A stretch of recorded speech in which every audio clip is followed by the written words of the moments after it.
Good morning to all of you साथियों, कैसे हैं आप लोग। हम उम्मीद करते हैं कि आप लोग अच्छे होंगे और पूरे दमखम के साथ तैयारी आप कर रहे होंगे, इसमें कोई शक नहीं है।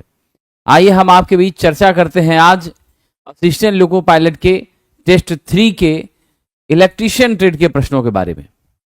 और आप सब लगातार बने रहिए और इस टेस्ट की कंटिन्यूटी को मेंटेन रखिए। आपको काफी ज्यादा बेनिफिट एग्जामिनेशन में दिखने को मिलेगा और निश्चित सफलता आपको प्राप्त होगी। जो डर आपके मन का है वह निसंदेह खत्म होगा और आप सफल भी होंगे। आइए हम आज अपने पहले प्रश्न पर आज का चर्चा आरंभ करते हैं। हमारा आज का पहला प्रश्न है ब्रिटानिया जोड़। ब्रिटानिया जोड़ एक प्रकार का विद्युतीय जोड़ है, बात तो बिल्कुल सही है। इसका उपयोग हम कहां करते हैं? इसका उपयोग हम लोग करते हैं साहब ओवरहेड वायरिंग में करते हैं, ओवरहेड तार में करते हैं। ओवरहेड तार वो तार होती है जो हमारे सर के ऊपर से ट्रांसमिशन या डिस्ट्रीब्यूशन के रूप में क्या होती हैं, इस्तेमाल की जाती हैं। तो हम ओवरहेड में क्या करते हैं, ट्रांसमिशन भी इलेक्ट्रिकल पावर का करते हैं एंड हम इसमें क्या करते हैं, डिस्ट्रीब्यूशन भी इलेक्ट्रिकल पावर का करते हैं। और डिस्ट्रीब्यूशन जो हम किया करते हैं साथियों, तो याद रखिएगा हमारी डिस्ट्रीब्यूशन जो होती हैं वो आपका 3 फेज 4 वायर में हुआ करती हैं। और डिस्ट्रीब्यूशन के लिए हम लोग जो ट्रांसफार्मर यूज करते हैं वह डेल्टा स्टार ट्रांसफार्मर होता है। और हमारे आउटपुट में यहाँ से 3 फेज और एक आपका क्या निकलता है, न्यूट्रल निकलता है। न्यूट्रल के तार की जो आपकी मोटाई है वह हमारे फेज के तार की मोटाई की क्या होती है, आधी होती है। फेज के तार के मोटाई की आधी होती है। ये चीजें मैंने कई बार चर्चा की है। और न्यूट्रल का काम ही है साथियों क्या करना, ध्यान रखिएगा, न्यूट्रल का काम ही है हमारे रिटर्निंग करंट को रिटर्निंग पाथ प्रदान करना, धारा को रिटर्निंग पाथ प्रदान करना। अब चर्चा हम करते हैं ब्रिटानिया जोड़ के बारे में। कई बात देखिए, एक अच्छा प्रश्न आपका है, सर रुक्मिणी का ट्रेड टेस्ट नंबर लिख दीजिए इसमें टाइम से। ट्रेड टेस्ट नंबर तो लिखा ही हुआ है ना। ये ट्रेड टेस्ट आपका क्या है, 3 नंबर है। और हमारी ट्रेड टेस्ट जो है वो ऑफलाइन में आपकी हो रही है प्लेटफॉर्म बाय नवीन कुमार सिंह, रेनबो बिल्डिंग बाजार समिति में। और हमारा यही टाइम जो है सो थोड़ा सा एक्सटेंडेड है, कहां पर, किसान कोल्ड स्टोरेज में। आप विशेष जानकारी के लिए 7070177240 इस पे आप कॉल करके विशेष जानकारी प्राप्त कर सकते हैं 7070-177-240 पर। तो मुझे लगता है कि आपकी जिज्ञासा का हमने समाधान कर दिया है। अब हम यहाँ आगे बढ़ते हैं। ये जो ब्रिटानिया जोड़ है इसमें हम लोग, ये हमारा टी टाइप का ब्रिटानिया जोड़ है, जहां भी एक्सटेंशन हमको लाइन का करना होता है वैसे जगहों पर हम इसका क्या करते हैं, इस्तेमाल करते हैं। लेकिन इसमें एक समस्या ये रहती है कि हल्का से इसको सरकने का डर रहता है। उस सरकने के डर से बचने के लिए हम लोग सोल्डिंग भी थोड़ा बहुत यहाँ पे क्या करते हैं, कर दिया करते हैं। क्या करते हैं साथियों, सोल्डिंग भी हम यहाँ पे निश्चित रूप से कर देते हैं, जिससे आपकी हवा वगैरह के प्रेशर के साथ हमारा एक्सटेंशन, दैट मीन्स कि आपका ये हिलेगा डुलेगा नहीं, आगे पीछे खिसकेगा नहीं। इसकी जो स्टेबिलिटी है वो क्या रहती है, आपकी बनी रहती है। ये ध्यान रखिएगा। यानी 2 तार के बीच में 2 तार को एक तीसरे तार से लपेटकर, एक तार और एक तार, ये 2 तार को हमने क्या किया है, तीसरे तार से लपेट करके तब हम ये ज्वाइंट बनाने का काम कर रहे हैं। तो मेरा राइट आंसर क्या है, option number C, overhead transmission में इसका क्या करते हैं, इस्तेमाल करते हैं। चलिए आगे बढ़ते हैं। विद्यार्थी जी ये बुक का सेट नहीं है, बुक से मैच नहीं कर रहा है सेट। बिल्कुल सही आप कह रहे हैं, ये बुक का सेट है ही नहीं तो कहां से मैच करेगा। ये सेट अलग है साथियों और हमारे बुक की सेट अलग है, ठीक है ना, ताकि आपको मैक्सिमम से मैक्सिमम प्रैक्टिस हो जाए और आपकी मैक्सिमम से मैक्सिमम क्वेश्चन पे पकड़ हो जाए, इसलिए ऐसा किया गया। ये बुक का सेट नहीं है, ये बुक के अलावे का सेट है, इसीलिए आपको नहीं मिल रहा होगा। यह सेट ऑनलाइन में अवेलेबल है, समझ गए, और ऑफलाइन में अवेलेबल है। बुक में हमारी मटेरियल क्या है, थोड़ी सी डिफरेंट है, अलग मटेरियल है। चलिए आगे बढ़ते हैं। 50 ओम वाला प्रतिरोध 200 वोल्ट की आपूर्ति से संबंधित है। परिपथ से प्रवाहित होने वाली धारा क्या होगी, I इक्वल टू V/R होता है। V मेरा 200 वोल्ट दिया हुआ है, R मेरा 50 है साथियों, मेरा क्या हो जाएगा, 4 एम्पियर हो जाएगा। ऑप्शन नंबर क्या हो गई, डी। ये ओम के नियम से हमने इसको क्या किया है, प्रतिपादित किया है साथियों। ये प्रैक्टिकल एप्लीकेशन है ओम के नियम का। कह रहा है ग्रेफाइट से बने प्रतिरोध, तो ग्रेफाइट भी हमारा क्या है, कार्बन का पर रूप है। क्या है साथियों, यह भी आपके कार्बन का पर रूप है। और इस ग्रेफाइट से हमारा क्या होगा साथियों, इस ग्रेफाइट से बने जो प्रतिरोध होते हैं उसे निश्चित रूप से हम क्या कहते हैं, कार्बन रेजिस्टेंस कहते हैं। क्या कहते हैं, एक प्रकार का वह कार्बन रेजिस्टेंस है। और इस कार्बन रेजिस्टेंस में कोडिंग होती है, क्या होती है, इसमें कलर की कोडिंग होती है। और उस कलर की कोडिंग के आधार पर इसके रेजिस्टेंस के मान को हम एनालाइज कर पाते हैं। तो मेरा राइट आंसर क्या है, कार्बन प्रतिरोध। और आप ध्यान रखना, इस कार्बन प्रतिरोध पर बिल्कुल ओम्स के लॉ का क्या होता है, पालन होता है। ओम्स के नियम का यह क्या करता है, सत्यापन करता है। और भी कई सारी इंफॉर्मेशन इसके बारे में है, मैं आपको ये बता दूं। इसका जो तापमान टेम्परेचर कॉफिशिएंट होता है वह एनटीसी होता है, नेगेटिव टेम्परेचर कॉफिशिएंट होता है।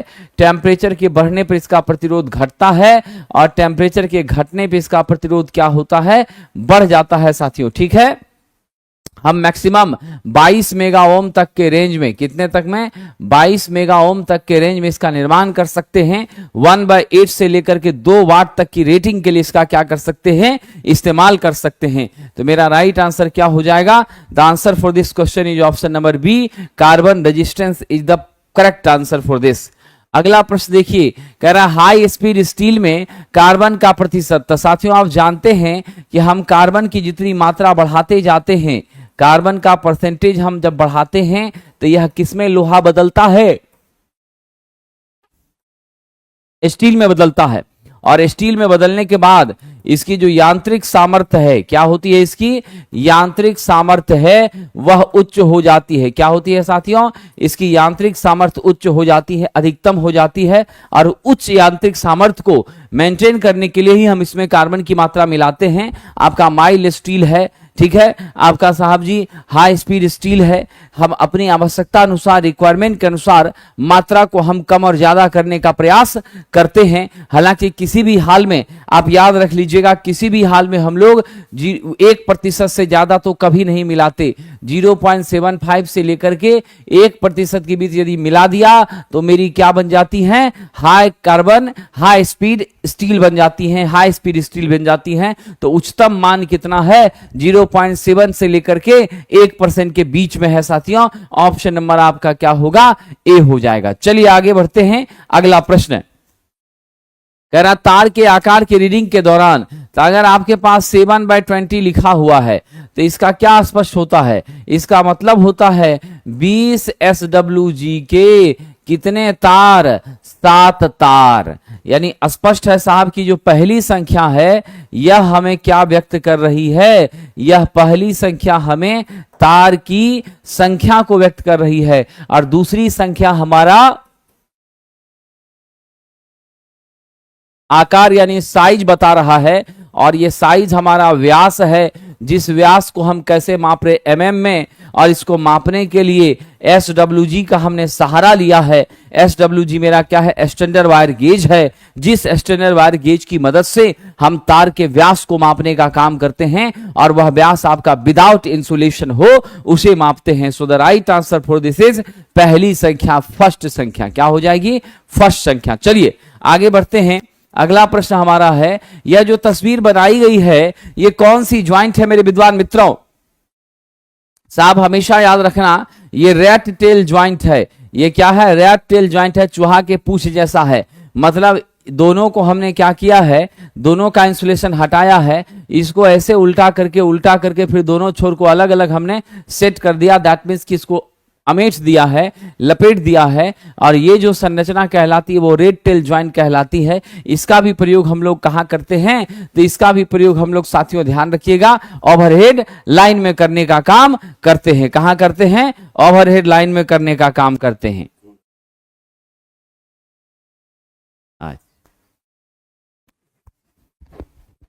आइए साथियों आप जरा ध्यान दे दें, तो यह आपकी क्या है, रेड टेल ज्वाइंट है। अगला प्रश्न HRC, बड़ा हाईलाइटेड क्वेश्चन है।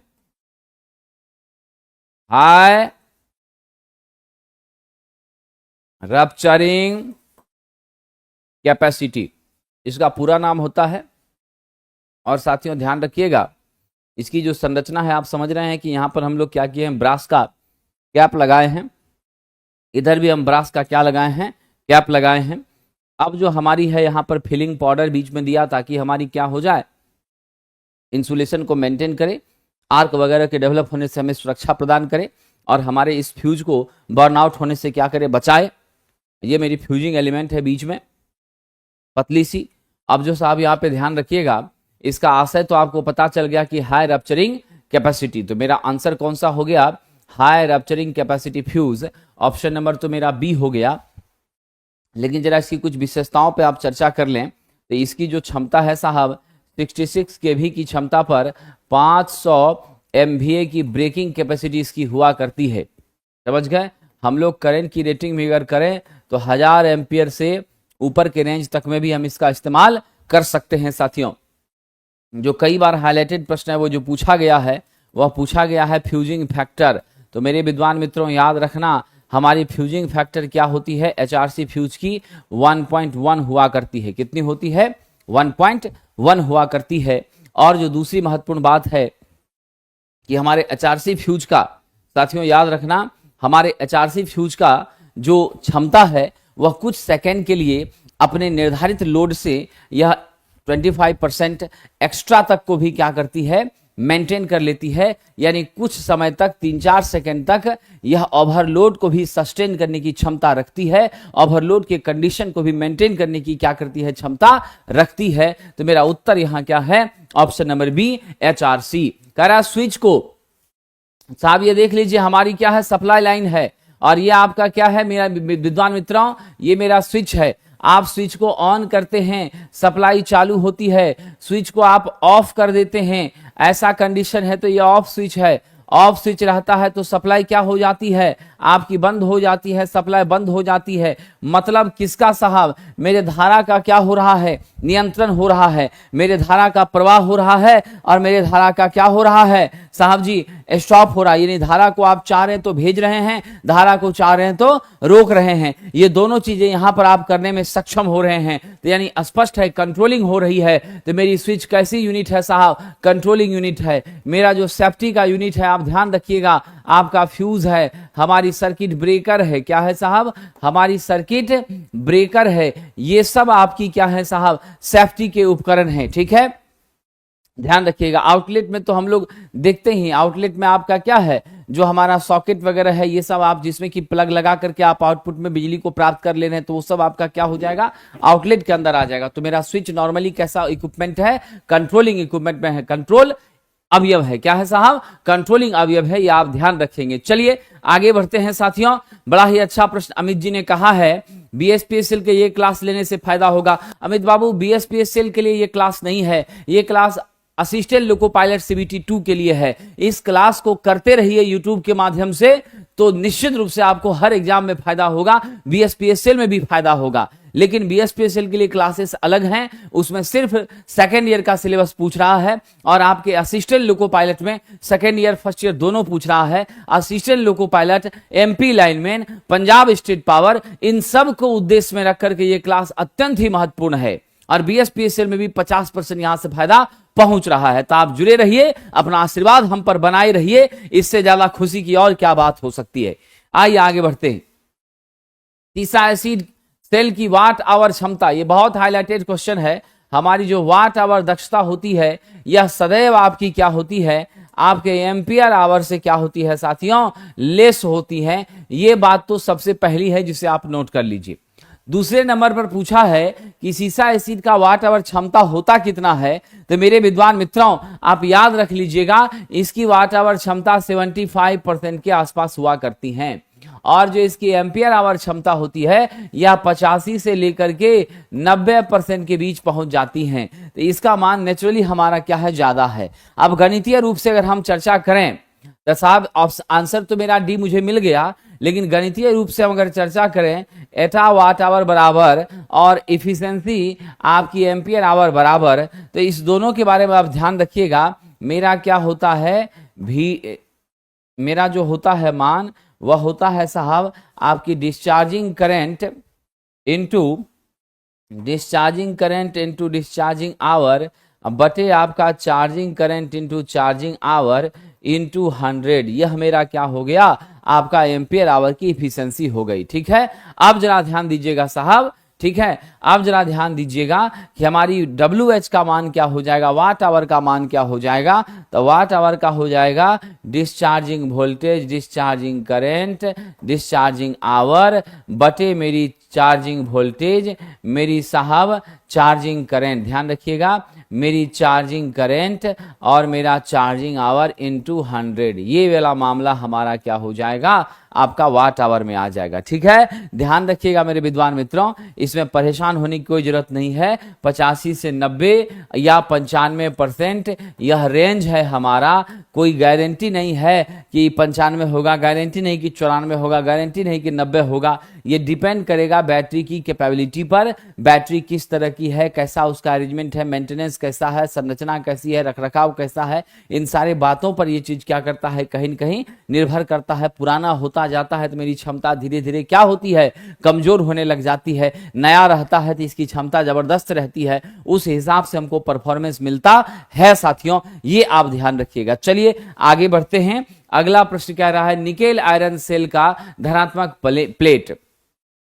ठीक है, हमारी जो निकेल आयरन सेल है साथियों, सबसे पहले तो मैं आपको एक छोटी सी जानकारी दे दूं मेरे विद्वान मित्रों, यह जो निकेल आयरन सेल है इसकी वोल्टेज क्या होती है, इसका सेल वोल्टेज क्या होता है, तो इसके एक सेल का वोल्टेज आपको मैं बता दूं, यह लगभग कितना होता है, 1.2 वोल्ट से 1.5 वोल्ट के बीच होता है, पहली चीजें। ठीक है, दूसरी महत्वपूर्ण बातें, इसका जो धनात्मक प्लेट है, जरा फटाफट जवाब दे दीजिए आप लोग, इसका धनात्मक प्लेट निकेल हाइड्रोक्साइड का बना होता है। किसका बना होता है, इसका पॉजिटिव प्लेट जो है वह निकेल हाइड्रोक्साइड का बना होता है, पहली इंफॉर्मेशन। दूसरी महत्वपूर्ण इंफॉर्मेशन आप यहां से ध्यान रख लीजिए, इसमें जो है साथियों हम लोग लिथियम हाइड्रेट का मिश्रण और पोटेशियम हाइड्रोक्साइड को क्या करते हैं, KOH, क्या करते हैं, KOH को हम लोग इलेक्ट्रोलाइट के रूप में यूज करते हैं। क्या करते हैं, पोटेशियम हाइड्रोक्साइड को हम लोग इलेक्ट्रोलाइट के रूप में यूज करते हैं, और ऋणात्मक प्लेट जो होती हैं वह आपकी क्या होती हैं साहब, हमारी आयरन की बनी होती है। किसकी बनी होती है, यहां नहीं लिखा है, मेरी निगेटिव प्लेट जो होती हैं वह आपकी आयरन की बनी होती हैं, इसीलिए इसका नाम भी क्या है, निकेल आयरन है। निकेल हाइड्रोक्साइड और हमारा आयरन, इसका पॉजिटिव और नेगेटिव प्लेट बना होता है। मेरा राइट आंसर क्या है, nickel hydroxide is the positive plate of this cell. चलिए आगे बढ़ते हैं विद्वान मित्रों, अगला प्रश्न है, डैश की पहचान इंड रूल से करते हैं। तो देखिए, अगर घड़ी की सुई की दिशा में हम जिस, गौर कीजिएगा मेरे विद्वान मित्रों, जिस तरफ से हम अपनी आंखों से इस कॉइल को देख रहे हैं, लपेटा गया है, ठीक है, तो जिस तरफ से अपनी आंखों को हम देख रहे हैं और मेरे देखने के बाद वह कॉइल जो लपेटा गया है वह कैसा है, तो घड़ी की सुई की दिशा के समान है। कैसा है, घड़ी की सुई की दिशा के समान है। तो जिस छोर को हम देख रहे हैं वह छोर मेरा साउथ होगा और उसका अपोजिट वाला नॉर्थ होगा। अगर वह एंटी क्लॉकवाइज है, क्या है साहब, एंटी क्लॉकवाइज मोड़ा गया है, तब जाकर के जिसको देख रहे हैं वो नॉर्थ है और बाहर वाला क्या है आपका साउथ है। तो इसके माध्यम से हमको क्या पता चलता है, पॉलिटी पता चलती है, ध्रुवता पता चलती है कि कौन सा मेरा साउथ पोल है, कौन सा मेरा नॉर्थ पोल है। तो याद रखना, इंड रूल के माध्यम से हमें किस चीज की जानकारी मिलती है मेरे विद्वान साथियों, हमें मैग्नेटिक पोल की जानकारी मिलती है। Either it will be north pole और either it will be south pole. This two information we are getting with the help of end rule. ये दोनों सूचनाएं हमें कहां से प्राप्त होती हैं, आपके इंड रूल से प्राप्त होती हैं। विद्वान साथियों, कह रहा हिस्टेरेसिस कोएफिशिएंट को उस कोर के लिए पदार्थ का चयन करके कम किया जाता है जिसमें क्या हो जाए साहब, हम सब तो जानते हैं हिस्टेरेसिस लॉस का मान होता है KH/Bm to the power 1.6 F into V होता है, इतना वाट होता है। अब यहां से आप क्या देख रहे हैं, मेरी पीएच कहीं न कहीं टाइप ऑफ मटेरियल पर डिपेंड करती है। अगर मेरे मटेरियल अच्छी गुणवत्ता के हैं तो मेरा हिस्टैरिसीस लॉस भी क्या हो जाएगा, कम हो जाएगा। अगर मेरी मटेरियल क्या है साथियों, अच्छी गुणवत्ता की, चुंबकीय गुणवत्ता की है, तो हिस्टैरिसीस लॉस कम हो जाएगा। जैसे हम लोग क्या यूज करते हैं, सिलिकॉन स्टील यूज करते हैं, और हम लोग यूज करते हैं CrGOS का आजकल। तो हमारा जो हिस्टैरिसीस कॉफिशिएंट है 0.001, इसके लिए हो जाता है 0.0001, किसके लिए हो जाता है, आपका CrGOS के लिए हो जाता है। तो कुल मिला के हमारी क्या हो जाती है, मेरे मैग्नीट्यूड के मान काफी कम हो जाते हैं। तो मेरा राइट आंसर अब क्या हो जाएगा, उच्च हिस्टैरिसीस गुणांक वाला। गलत साहब, क्या वाला, आपका निम्न हिस्टैरिसीस गुणांक वाला जो पदार्थ है वह लीजिएगा, तो आपकी लॉसेस क्या हो जाएगी, बहुत कम होगी। तो laser will be the magnitude of KH।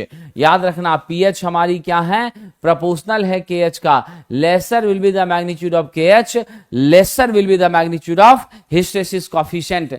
तो आप सब याद रखना, रिवर्सल ऑफ मैग्नेटाइजेशन के कारण जो लॉसेस अकर होती हैं, वही लॉस आपकी क्या कहलाती है साहब, ध्यान रखिएगा, हमारी हिस्टैरिसीस लॉस कहलाती है। और इसको यदि कम करना है तो सिलिकॉन की मात्रा को भी हमें क्या करना चाहिए, बहुत ज्यादा यूज नहीं करना चाहिए, क्योंकि सिलिकॉन ज्यादा यूज करिएगा रेजिस्टिविटी बढ़ेगी और मेरी चुंबकीय क्षमता क्या होगी, धीरे धीरे घटेगी। इसीलिए हम लोग 3 से 5% से ज्यादा इसको कभी भी मिलाने का प्रयास नहीं करते हैं। चलिए अगला प्रश्न बड़ा ही इंटरेस्टिंग क्वेश्चन है, उसको भी हम लोग देखने का काम करते हैं।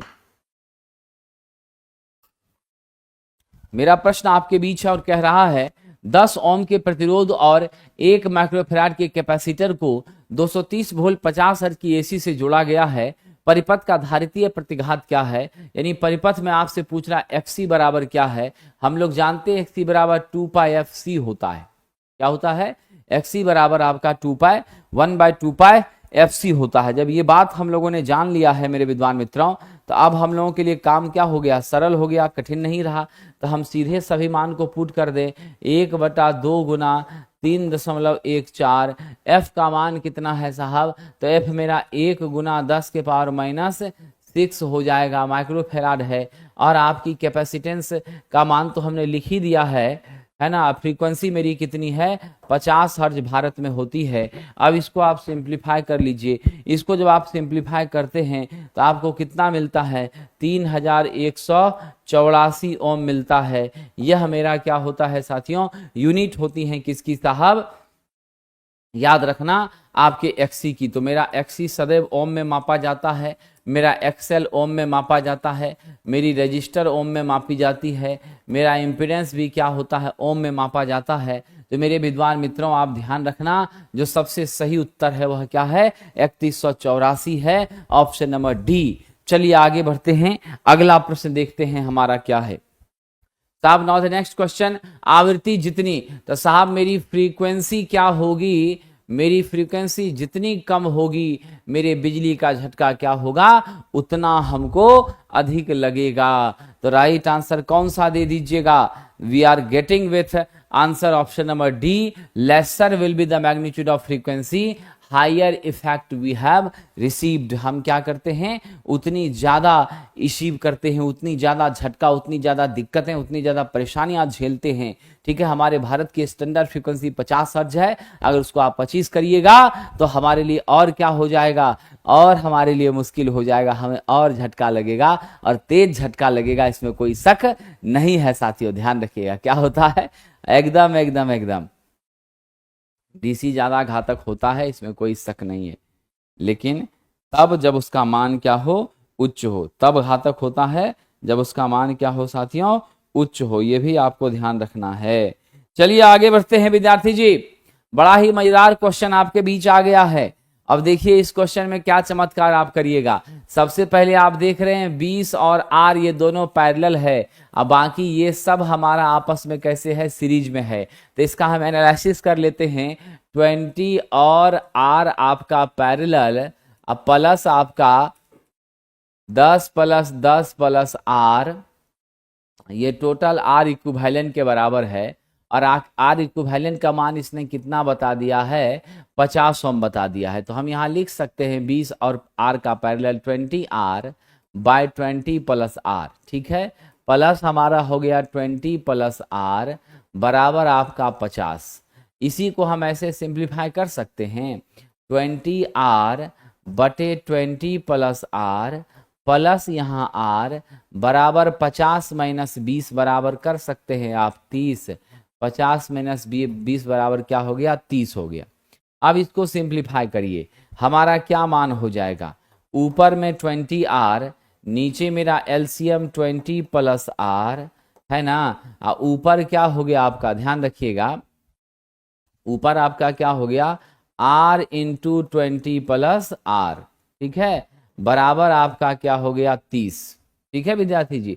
आप सिंप्लीफाई करिए, मेरा 20 आर यानी 40 आर, ठीक है। आप 40 आर प्लस आर स्क्वायर, तो इसका मान क्या हो गया आपका, हो गया ऊपर में 40 r plus r square equal to आपका हो गया 30 प्लस 20 आर। अब फिर इसको हम सिंप्लीफाई करते हैं, तो 40 में से क्या घट जाएगा, 40 आर माइनस 20 आर प्लस आपका आर का स्क्वायर बराबर 30 नहीं 20 दिया 60, 20 दिया क्या हो जाएगा 60 यानी 600 यहाँ क्या हो जाएगा 600, क्या हो जाएगा साथियों 600।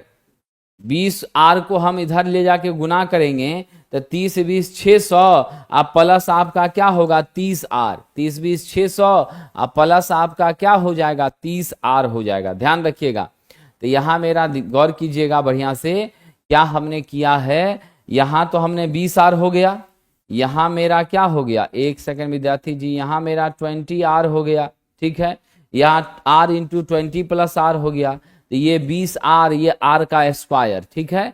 तो हम लोग 20 आर प्लस 20 आर बराबर 40 आर, और ऊपर का आर स्क्वायर को लिख दिए।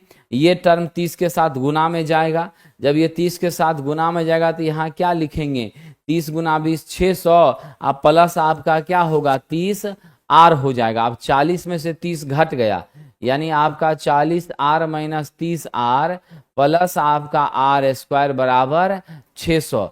अब यहां से देख लीजिए, 40 में से 30 गया तो 10 आर हुआ, तो यानी r square plus 10 r minus 600 बराबर 0। अब ये आपका क्वाड्रेटिक इक्वेशन बन गया, है ना। अब हमारा क्या हो गया, r square plus 10 r minus 600 बराबर 0 हो गया। तो हमारी क्वाड्रेटिक इक्वेशन बनी कि नहीं बनी। अब जब मेरी क्वाड्रेटिक इक्वेशन बन गई तो अब इसको हम लोग क्या करेंगे, क्वाड्रेटिक का होता है रूट का मान क्या होता है, बी स्क्वायर माइनस 4ac याद है बटा 2a, क्या होता है plus B square minus 4ac, ठीक है, अब बटा आपका 2a। तो उससे हम लोग निकाल लेते हैं, तो मेरा मान क्या आता है, एक आता है माइनस 30, एक आता है 20 ओम। तो माइनस तो हम नहीं ना लेंगे, तो मेरा क्या हो जाएगा 20, अरे मेरा मान क्या आ रहा है माइनस 30 और 20 आ रहा है, तो 30 तो मेरा अमान्य हो जाएगा, है ना। अब मेरा 20 क्या हो जाएगा, मान्य हो जाएगा। तो इस दिए गए ऑप्शन में से कोई नहीं है, इसीलिए डी नंबर लेंगे। मेरा वैल्यू क्या आ रहा है 20 ओम आ रहा है। गौर किए बात को आप लोग, ये दोनों का पैरेलल 10-10 और आर 10-10 और आर सीरीज में, तो 10-10 20 हो गया, आर एज इट इज लिख दिए। इसको सिंप्लीफाई किए तो इक्वेशन हमको क्या मिला, r square plus 10 r minus 600, ठीक है, ठीक है, r square plus 10 r minus 600। और इसको हम सॉल्व कर लिए तो मेरा कितना आया, बी स्क्वायर माइनस 4ac का जो फॉर्मूला है उससे बटा 2a से माइनस 30 और 20 आया। तो माइनस 30 तो हम लेंगे नहीं, 20 हम लेके चलेंगे, तो मेरा राइट आंसर क्या हो जाएगा 20 आ जाएगा। चलिए आगे बढ़ते हैं सर। अगला कह रहा है किसी इंडक्शन मोटर को स्टार्ट करते समय वोल्टेज को कम करने के लिए कौन सा स्टार्टर, तो साथियों हम लोग स्टार डेल्टा का यूज करते हैं, क्योंकि स्टार में मेरी VPH जो होती हैं वह लाइन वोल्टेज का √3 टाइम्स कम हो जाती हैं, यानी 1/√3 टाइम्स मेरी वोल्टेज कम होती हैं। आप सब जानते हैं मेरे 3 फेज इंडक्शन मोटर के स्टार्टिंग में जो IST होती है वह 5 से आपकी क्या होती है 7 गुना तक बढ़ जाती है, और ये बढ़ती है मेरे स्टार्टिंग टॉर्क को 2 से 2.5 गुना तक एडजस्ट करने के लिए, और इस दौरान आपकी क्या होती है, हमारी हीट लॉसेस भी क्या होती है, उच्च होने लग जाती हैं। ये बातें हमारी हुआ करती है। तो इन सभी चीजों को ध्यान में रखते हुए हम कौन सा स्टार्टर यूज करते हैं, स्टार डेल्टा स्टार्टर। याद रखिएगा, स्टार में कनेक्शन स्टार्टिंग के समय होता है और डेल्टा में आपका क्या होता है, रनिंग के टाइम होता है। हम लोग यहाँ इलेक्ट्रोमैग्नेटिक क्लच का प्रयोग करते हैं। प्लंजर स्विच होता है जिसमें क्या होते हैं, 3-3-6 टर्मिनल होते हैं। जब स्टार्ट हो रहा होता है तो उस समय आपका कहाँ रहता है, स्टार में रहता है, और जैसे रन कर जाती है तो खटाक से प्लंजर स्विच ट्रिप करता है और मेरी कनेक्शन किसके साथ बनती है, डेल्टा के साथ बनती है। ये आप ध्यान रखेंगे। Right answer option number C. लेकिन एक और बात याद रखिएगा, इसका प्रयोग हम लोग स्क्वायरल केज इंडक्शन मोटर जो 3 फेज का है उसमें हम लोग 5 HP से लेकर के 20 HP तक की मशीनों के लिए करते हैं। कहां तक के लिए करते हैं, 5 से 20 HP तक की मशीनों के लिए इसका प्रयोग हम लोग करते हैं साहब, ध्यान रखिएगा।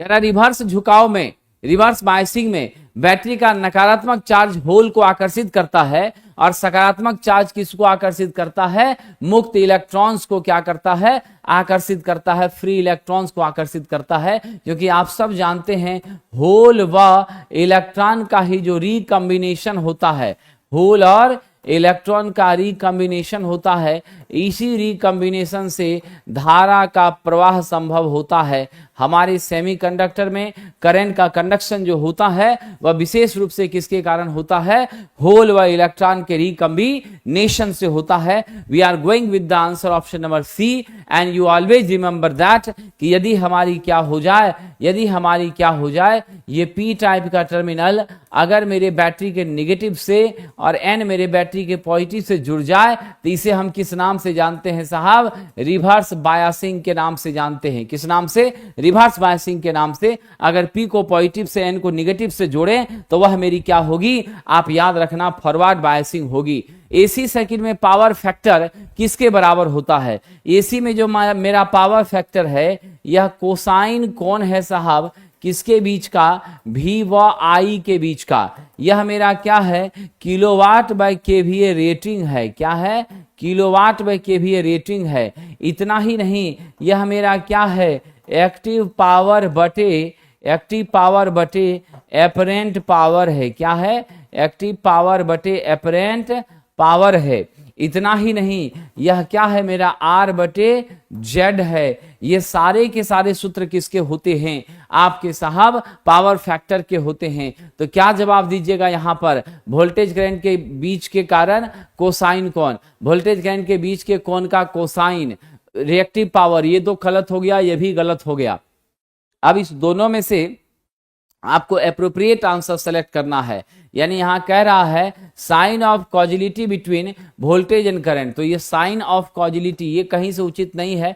Cosine of angle between voltage and current, ये आपका ऑप्शन नंबर बी क्या है, मेरा सही है। तो हम किसके साथ जाएंगे, ऑप्शन नंबर बी के साथ जाएंगे साथियों, ठीक है, ध्यान रखिएगा। किसके साथ जाएंगे, ऑप्शन बी के साथ जाएंगे। कह रहा है स्विचिंग अनुप्रयोगों के लिए ट्रांजिस्टर को निम्नलिखित में किस क्षेत्र में चलाया जाता है। तो मैंने कल भी चर्चा किया था, स्विचिंग के लिए हमारा क्या होगा, स्विचिंग की गतिविधि के लिए हमारा जो ट्रांसफार्मर है वह हमारी जो ट्रांजिस्टर है कहां पर काम करती है, किस बेस पे काम करती है। ये साहब जी आपका सैचुरेशन या कट ऑफ रीजन में काम करती है। क्या करती है, सैचुरेशन या कट ऑफ रीजन में काम करती है। और इस सैचुरेशन और कट ऑफ रीजन की खासियत है साहब, इसमें हमारा क्या हो जाएगा, जल्दी दिमाग लगाइए, सैचुरेशन और कट ऑफ रीजन में क्या करेगा, यह स्विचिंग एक्शन में काम करेगा। और ऐसी स्थिति में क्या होगी, एक्टिव रीजन में हमारा एम्पलीफायर की तरह काम करेगा। एक्टिव में कैसा करेगा, एम्पलीफायर की तरह काम करेगा, ये आप ध्यान रखिएगा, ठीक है। और ऐसी स्थिति में क्या होता है, जल्दी बताइए, सैचुरेशन की स्थिति में दोनों फॉरवर्ड की दोनों रिवर्स, आप ही लोग पे छोड़ता हूं, दोनों फॉरवर्ड की दोनों रिवर्स कल हम बताए हुए हैं, इसीलिए आपसे मैं पूछ रहा हूं, जवाब दीजिएगा, कमेंट करिएगा। बड़ा अच्छा क्वेश्चन है। कट ऑफ रीजन में संतृप्ति के सिचुएशन में स्विचिंग के रूप में काम करती है, ऑन ऑफ करती है, ये बात सही है। लेकिन इसमें दोनों हमारी कैसी होती हैं, इमीटर बेस और आपका कलेक्टर बेस का बायसिंग कैसा होता है। कह रहा कौन से एक युग्मित एम्पलीफायर से संबंधित है? Coupling amplifier. तो साहब मेरी कपलिंग एम्पलीफायर का कौन सा एग्जाम्पल है? वीडियो एम्पलीफायर बिल्कुल भी नहीं है, पैरेलल एम्पलीफायर बिल्कुल भी नहीं है, क्लास ए एम्पलीफायर बिल्कुल भी नहीं है। जो कपलिंग है डेफिनेटली आप समझ रहे हैं, डायरेक्ट कपल एम्पलीफायर, सीधे सीधे पहले एम्पलीफायर का पहले स्टेज का जो आउटपुट है वह डायरेक्टली किसके साथ जुड़ा है? मेरे स्टेज 2 से जुड़ा है। जब इसका आउटपुट उसके इनपुट के साथ बड़े ही आराम से सीधे सीधे कपल्ड हो, डायरेक्ट जुड़ा हुआ हो, तो इसे हम क्या कहते हैं? डायरेक्ट कपल एम्पलीफायर कहते हैं। और यही आपकी क्या होती है? हमारी युग्मित एम्पलीफायर कपल एम्पलीफायर का एक प्रतिरूप होती है, एग्जाम्पल होती है। साथियों अंतिम क्षण में जहां आपके पास परीक्षा का जो है तिथि आ चुकी है, बस आप रिजल्ट का वेट कर रहे हैं, रिजल्ट ही नहीं दे रहा है, बाकी सब कुछ दे रहा है। ऐसी स्थिति में अगर अंतिम चरण में आप चाहते हैं कि थोड़ा बहुत हमको बेनिफिट चाहिए, कम से कम मेरा पासिंग मार्क्स ट्रेड का प्राप्त हो जाए, तो ऐसी स्थिति को मजबूत बनाने के लिए मात्र 199 में assistant loco pilot trade electrician के लिए प्लेटफॉर्म बाय नवीन कुमार सिंह एप्लीकेशन पर मात्र 199 में एक बैचेज आई हैं, जिसकी क्लासेस शाम 4 से 6 के बीच नियमित रूप से संचालित हो रही है। ऑनलाइन में यही फीस मेरा 999 है, ऑफलाइन में मेरा 999 है और ऑनलाइन में आपका मात्र 199 है। और ये बैचेज प्लेटफॉर्म बाजार समिति रेनबो बिल्डिंग में चल रही है ऑफलाइन। और साहब ट्रेड के लिए अगर आप देखेंगे, अगर आप CBT 2 की बात करते हैं तो CBT 2 के सेक्शन ए में बेसिक साइंस इंजीनियरिंग ड्राइंग, ये 50 मार्क्स का इसका वेटेज बहुत ज्यादा है। और इसके लिए हम लोग लेकर आए हैं आपके लिए रिवीजन बूस्टर रिवीजन बैच, जो ऑनलाइन में 199 और ऑफलाइन में मात्र 600 रुपए में मिल रही है। इसकी क्लासेस शाम 6 से 8:30 के बीच चल रही हैं हमारे ऑफलाइन सेंटर प्लेटफॉर्म बाय नवीन कुमार सिंह बाजार समिति आपका रेनबो बिल्डिंग पर, ठीक है। और यह ऑनलाइन में सेम उसी टाइम में चलेगी मात्र 199 में। तो किसी भी तरह की जानकारी इस बैच से संबंधित लेनी हो तो आप हमारा संपर्क सूत्र 7070, ठीक है, 177240 पर कॉल करके जानकारी प्राप्त कर सकते हैं। बाकी प्लेटफॉर्म बाय नवीन कुमार सिंह ऐप को डाउनलोड कर इंफॉर्मेशन ले सकते हैं। अगला प्रश्न है, कह रहा है साहब operational amplifier connected as an inverting amplifier. Operational amplifier को जब इन्वर्टिंग एम्पलीफायर के रूप में हम जोड़ते हैं तो क्या स्थिति बनती है? तो जब इन्वर्टिंग एम्पलीफायर के रूप में जोड़ते हैं तो उसका कनेक्शन किससे बनेगा? इन्वर्टिंग टर्मिनल के साथ बनेगा। क्या होगा?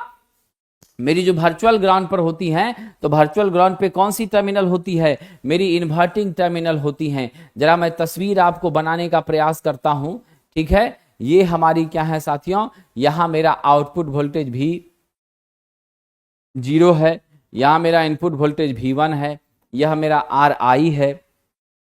यहां पर आपकी देख लीजिए वर्चुअल ग्राउंड, ये मेरी क्या है साहब? नेगेटिव टर्मिनल है। ये मेरा वर्चुअल ग्राउंड है, ये वाला पॉजिटिव है, ये वाला क्या है आपका? नेगेटिव है। अब यहां से एक छोटी बात समझ लीजिए, ये जो RI आपका दिया गया है ये हमारा किसके लिए है? ये हमारा इनिशियल बायसिंग है। और ये मेरा क्या है साहब? आपके आउटपुट को कपल कर रहा है। क्या कर रहा है? मेरे आउटपुट को यह कपल करने का काम कर रहा है। अब ऐसी स्थिति में ध्यान रख लीजिएगा कि यह जो वर्चुअल ग्राउंड किया गया है किस टर्मिनल का किया गया है? इन्वर्टिंग टर्मिनल का किया गया है। नॉन इन्वर्टिंग में आप ऐसा कुछ भी नहीं कर पाएंगे। और आप सबको याद रखना है कि मेरा जो ऑपरेशनल एम्पलीफायर है साथियों, ध्यान रखिएगा, इसकी क्या होती है? अगर आदर्श कंडीशन की बात करें तो इसका वोल्टेज गेन इन्फिनिटी होता है, इसका इनपुट रेजिस्टेंस भी क्या होता है? इन्फिनिटी होता है। वोल्टेज गेन भी क्या होता है? इसका इन्फिनिटी होता है। ये सारी चीजें हमारी किस केस के लिए हैं? आइडियल केस के लिए हमारी सारी चीजें हैं साथियों। तो हम उत्तर कौन सा ले लिए? ऑप्शन नंबर ए ले लिए। चलिए आगे बढ़ते हैं। अर्थ इलेक्ट्रोड से जुड़ी तार को क्या कहा जाता है? हमारे अर्थ इलेक्ट्रोड से जो तार जुड़ी होती हैं उसे हम लोग अर्थ लीड के नाम से जानते हैं। किस नाम से जानते हैं? अर्थ लीड के नाम से। ऑप्शन नंबर मेरा कौन सा सही है? ए सही है साथियों, ठीक है, ध्यान रखिएगा। चलिए अगला प्रश्न है, कौन सा मीटर इंसुलेशन टेस्टर के रूप में? साथियों इंसुलेशन टेस्टर ही आपका क्या है? मेगर है ना। इसी को कई बार हम लोग क्या कहते हैं? अर्थ टेस्टर के नाम से भी जानते हैं। और ये मेगर हमारा जो है पीएमएमसी के सिद्धांत पर, permanent magnet moving coil type का इंस्ट्रूमेंट के सिद्धांत पर आपकी क्या कर रही हैं, काम कर रही हैं, क्या करती हैं, उसके सिद्धांत पर कार्य करती है। और आप सब याद रखिएगा, इसका स्केल जो होता है वह इन्फिनिटी से क्या होता है, 0 पर होता है। क्या होता है इसका स्केल, इन्फिनिटी से लेकर के 0 के स्केल पर यह मेजरमेंट करने का काम करता है हमारे प्रतिरोध को। और यह जो प्रतिरोध मापता है वह उच्च मान का होता है, जिसका मैग्नीट्यूड 0.1 मेगा ओम से अधिक ही होता है। यूं समझें तो 1 लाख ओम से क्या होता है, अधिक ही होता है। और आजकल तो हम लोग डिजिटल मेगर यूज करने लगे। पहले हमारा कौन सा मेगर था, तो पहले हमारा मैनुअल मेगर था, ठीक है। और उसमें हम लोग क्या करते थे, तो डीसी जनरेटर का हम लोग प्रयोग करते थे, और वो हैंड ड्रिवेन डीसी जनरेटर थी। अगर पूछा जाए हैंड ड्रिवेन डीसी जनरेटर का स्पीड क्या होता था, तो आप सीधे जवाब दीजिएगा 160 आरपीएम। क्या जवाब दीजिएगा, 160 आरपीएम पर हम उसको घुमाने का काम करते थे। इन उपकरणों को अलग से कोई सप्लाई देने की जरूरत नहीं पड़ती, या अपने अंदर खुद ब खुद सप्लाई को, खुद ब खुद पावर को डेवलप करने में क्या होता है, सक्षम होता है, कैपेबल होता है। ये आप ध्यान रखिएगा। चलिए, मेरा राइट आंसर क्या है आपका साहब, इंसुलेशन टेस्टर इंसुलेशन को मापने का काम कर रहा है। अच्छा, कौन सा मीटर, इंसुलेशन टेस्टर। तो अच्छा, हाँ, तो यहां पर ही थोड़ी होगा, तब यहां क्या हो जाएगा, मेगर हो जाएगा। जब यंत्र पूछेगा तब मेगर लीजिएगा, और जब कहेगा माप किसको रहा है तब हमारा इंसुलेशन होगा, तब हमारा क्या होगा, इंसुलेशन। ठीक है, तो हम लोगों को पूछा है कि उपकरण, तो उपकरण मेरा मेगर है। निम्नलिखित में कौन सा उपकरण मोटर को गलत वोल्टेज स्तर प्राप्त करने से बचाता है।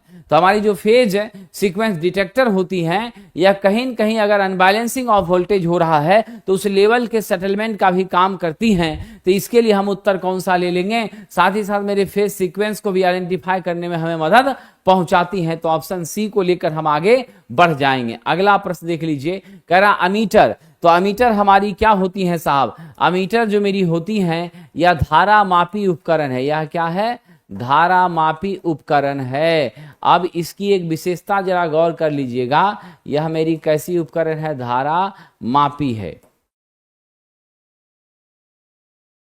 ठीक है, इसकी विशेषता क्या है साथियों, तो ध्यान रखिएगा, इसकी विशेषता होती है कि यह जो आइडियल एमीटर होता है उसका इंटरनल रेजिस्टेंस क्या होता है, 0 होता है। ठीक है, क्या होता है, इंटरनल रेजिस्टेंस 0 होता है। सदैव परिपथ के साथ कैसे जोड़ते हैं, हम श्रेणी में इसको जोड़ने का काम करते हैं, ताकि संपूर्ण धारा का परिमाण हमें क्या हो चले, पता चले। अब यह जो रास्ता प्रदान कर रही है वह किसको प्रदान करेगी, उच्चतम धारा को, मैक्सिमम करंट को। ज्यादा से ज्यादा करंट जब जाएगा तो ज्यादा से ज्यादा एक्यूरेसी के साथ आप करंट को मापने में सक्षम हो पाएंगे। तो ऐसे प्रश्न का उत्तर आप क्या दे दीजिएगा विद्यार्थी जी, आप लोग जल्दी से फटाफट कमेंट करिए। ऐसे प्रश्न का उत्तर क्या दीजिएगा, अधिकतम धारा दीजिएगा। सीरीज में तो इसलिए ही लगाए हैं ना, जो मेरी करंट का मान क्या हो जाए, अधिक हो जाए, और ज्यादा से ज्यादा करंट को यह क्या कर सके, कैरी ओवर करने में कैपेबल हो सके साथियों। तो चलिए आगे बढ़ते हैं। अगला प्रश्न क्या है, हैलोजन फ्लड लैंप का वाई।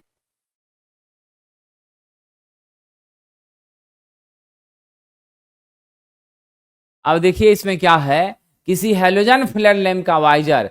तो विद्यार्थी जी, हैलोजन लैंप आपको याद है, जाड़े के मौसम में एक जमाना हुआ करता था जब शादी विवाह का समय होता था, तो उस समय जो यंग जनरेशन के नवयुवक हुआ करते थे वो स्वेटर जैकेट नहीं पहनते थे, और वीडियो कैमरा जो बड़ा वाला रहता था, उस वीडियो कैमरा वाले के पास ये हैलोजन रहता था, दोनों तरफ ढक्कन को खोलता था, ऐसे करके वो हाई इंटेंसिटी की लाइट स्प्रेड करता था, जिसके बाद जितने भी पब्लिक से वहां रोशनी अच्छी आती थी, पिक्चर क्वालिटी बढ़िया होती थी।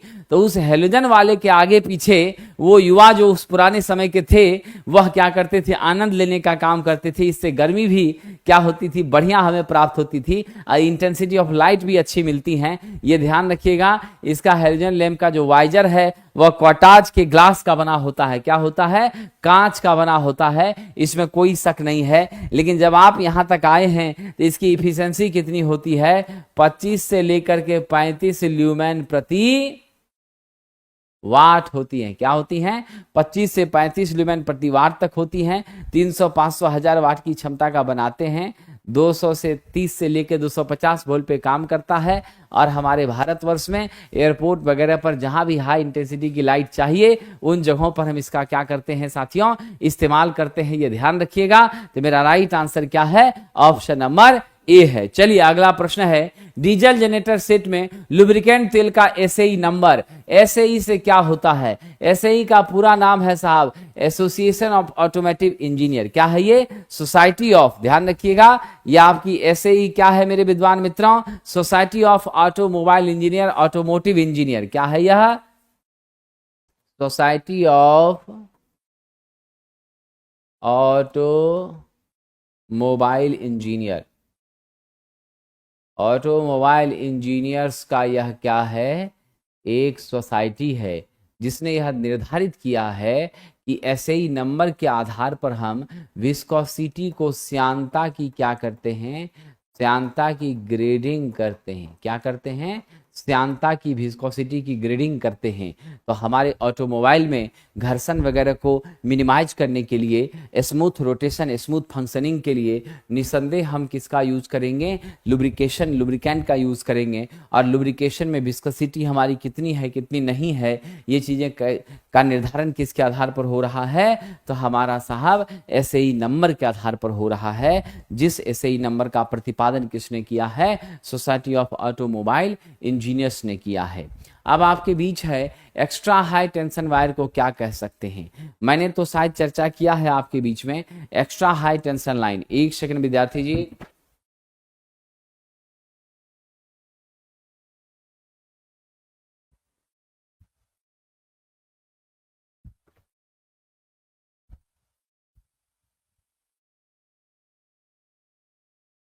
चलिए आगे बढ़ते हैं।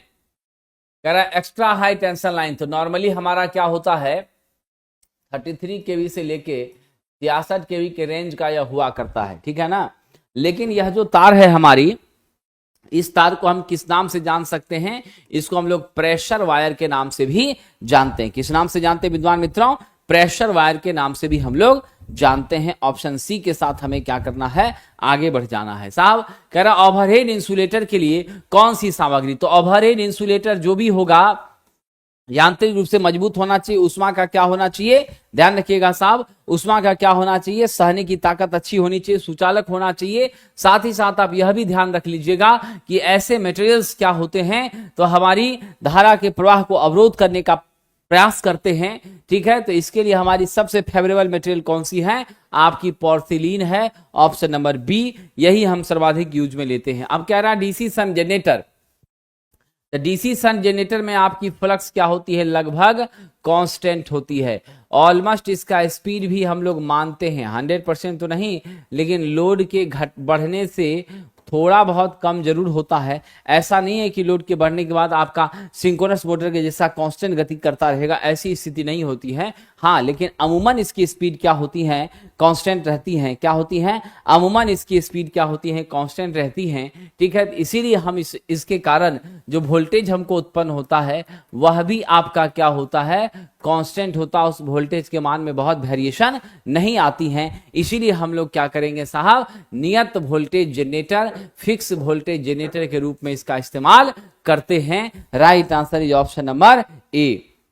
कह रहा ब्रश, आर्मेचर और फील्ड वाइंडिंग के प्रतिरोध के कारण, ब्रश भी है, आर्मेचर भी और फील्ड वाइंडिंग भी है, इन तीनों के रेजिस्टेंस के कारण जो लॉस होता है वह लॉस सिर्फ और सिर्फ हमारा क्या होता है? जल्दी बताइएगा विद्वान मित्रों, प्रश्न थोड़ा सा कठिन है लेकिन मुझे विश्वास है कि आप बता देंगे। जो भी लॉस हमारी करंट के सर्कुलेशन के कारण धारावाही अवयवों में होती हैं वह I²R होती हैं, और इसी लॉस को हम क्या कहते हैं, कॉपर लॉस कहते हैं। इसी को हम क्या कहते हैं, कॉपर लॉस कहते हैं। और मेरा कॉपर लॉस आप जानते हैं PCU मेरे I² का क्या होता है, समानुपाती होता है, मेरे धारा के वर्ग का समानुपाती होता है। धारा बढ़ती है तो ऑन बिहाफ ऑफ दैट ये लॉसेस भी आपकी क्या होती हैं, बढ़ती हैं। लेकिन याद रखना ये वेरिएबल लॉस है, मतलब कहने का ये है कि लोड के परिवर्तन से इसके मान में क्या होता है, परिवर्तन होता है। आइए अगला प्रश्न है, ट्रांसफार्मर की मैक्सिमम एफिशिएंसी हमें कब मिलेगी?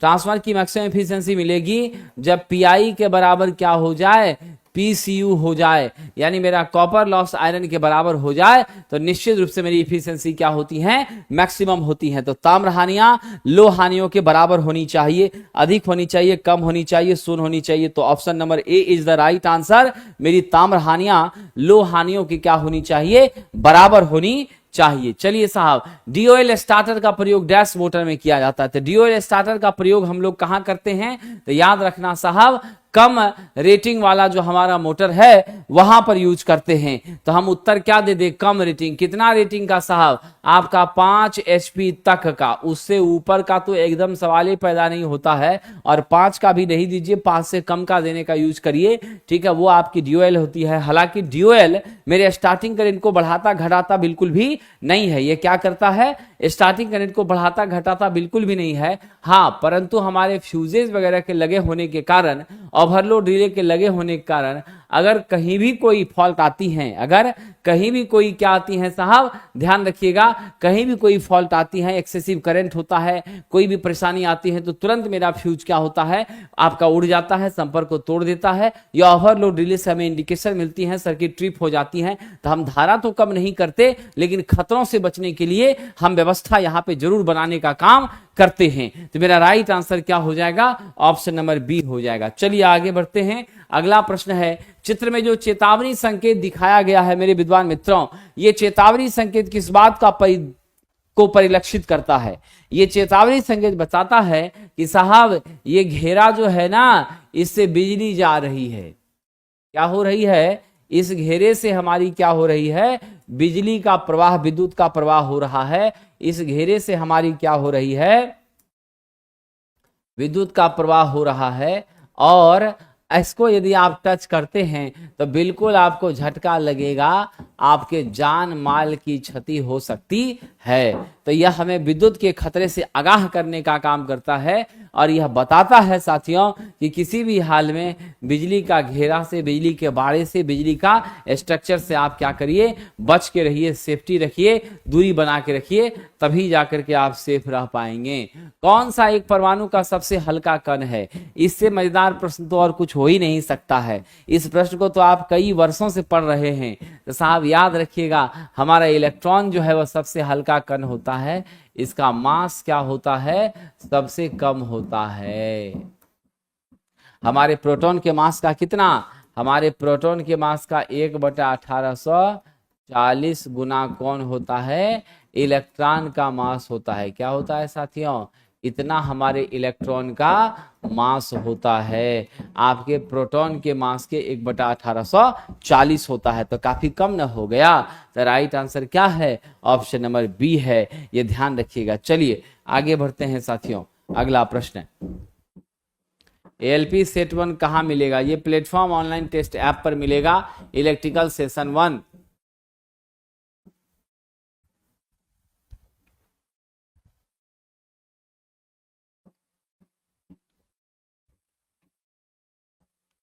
अगला प्रश्न क्या हो जाएगा, घरेलू वायरिंग पर काम करते समय कौन सा सुरक्षा उपकरण आवश्यक नहीं है। ठीक है, तो घरेलू उपकरण पर जब आप काम कर रहे होंगे तो कौन सा सुरक्षा उपकरण आपके लिए आवश्यक नहीं है, जल्दी बताइए।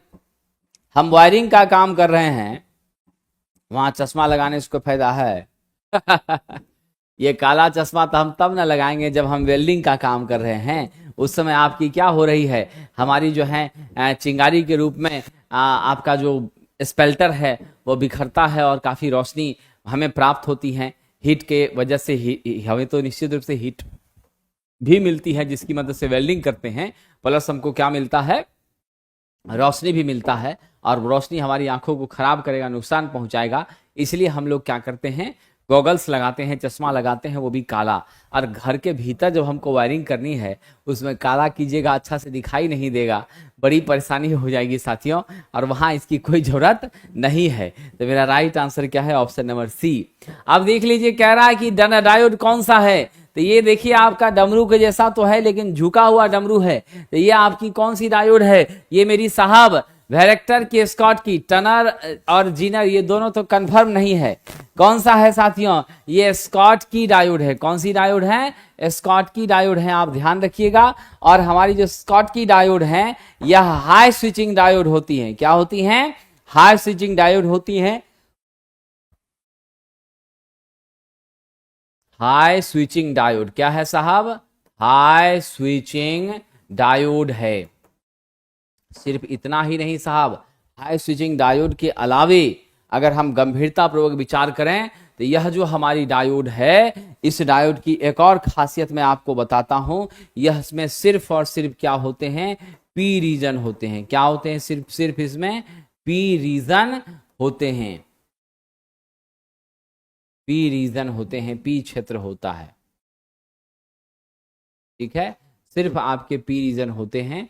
और पी रीजन होने के कारण मेरे विद्वान मित्रों, आपको मैं बता दूं, सिर्फ पी रीजन होने के कारण इसमें मेटल का हम क्या करते हैं? लेप चढ़ाते हैं। क्या करते हैं? इसमें मेटल का हम लोग लेप चढ़ाते हैं। सिर्फ मेटल का ही लेप चढ़ाते हैं ऐसा नहीं है। इसमें इसकी जो क्षमता है वह 300 मेगा हर्ट्ज तक के फ्रीक्वेंसी के रेंज पर काम करने की हैं। यानी आप हाई फ्रीक्वेंसी पर भी इसका प्रयोग कर सकते हैं। कितना साहब? 300 मेगा हर्ट्ज। ठीक है, ध्यान रखिएगा। क्लियर साहब जी? तो एक तरफ आपका क्या है? पी रीजन, और दूसरी तरफ हम क्या कर रहे हैं? मेटल का यूज कर रहे हैं। और उस मेटल में हमारी क्या है साहब? लेप चढ़ी हुई है, मेटल की परत चढ़ी हुई है। इसीलिए इसको हमने ऐसे क्या किया है? इसके स्ट्रक्चर को ऐसे मोड़ दिया है। क्या किया है? स्ट्रक्चर को ऐसे मोड़ दिया है, टर्न आउट कर दिया है। तो राइट आंसर है ऑप्शन नंबर बी। चलिए, आवेश प्रवाह की दर समय के साथ बदलती है। किसी भी समय पर धारा किसके द्वारा निर्धारित की जाती है? किसी भी समय पर धारा, any time, at any time the magnitude of current. तो at any time the magnitude of current is dedicated by I equal to D Q by D T. That means आपका बदलते समय के अनुसार मेरे चार्ज का बदलता हुआ मान, और ये दोनों का परिमाण कहीं न कहीं मुझे करंट बताता है। और नॉर्मली आप फिक्स वैल्यू के लिए जानते थे I इक्वल टू क्यू बटा टी। तो हम राइट आंसर कौन सा दें?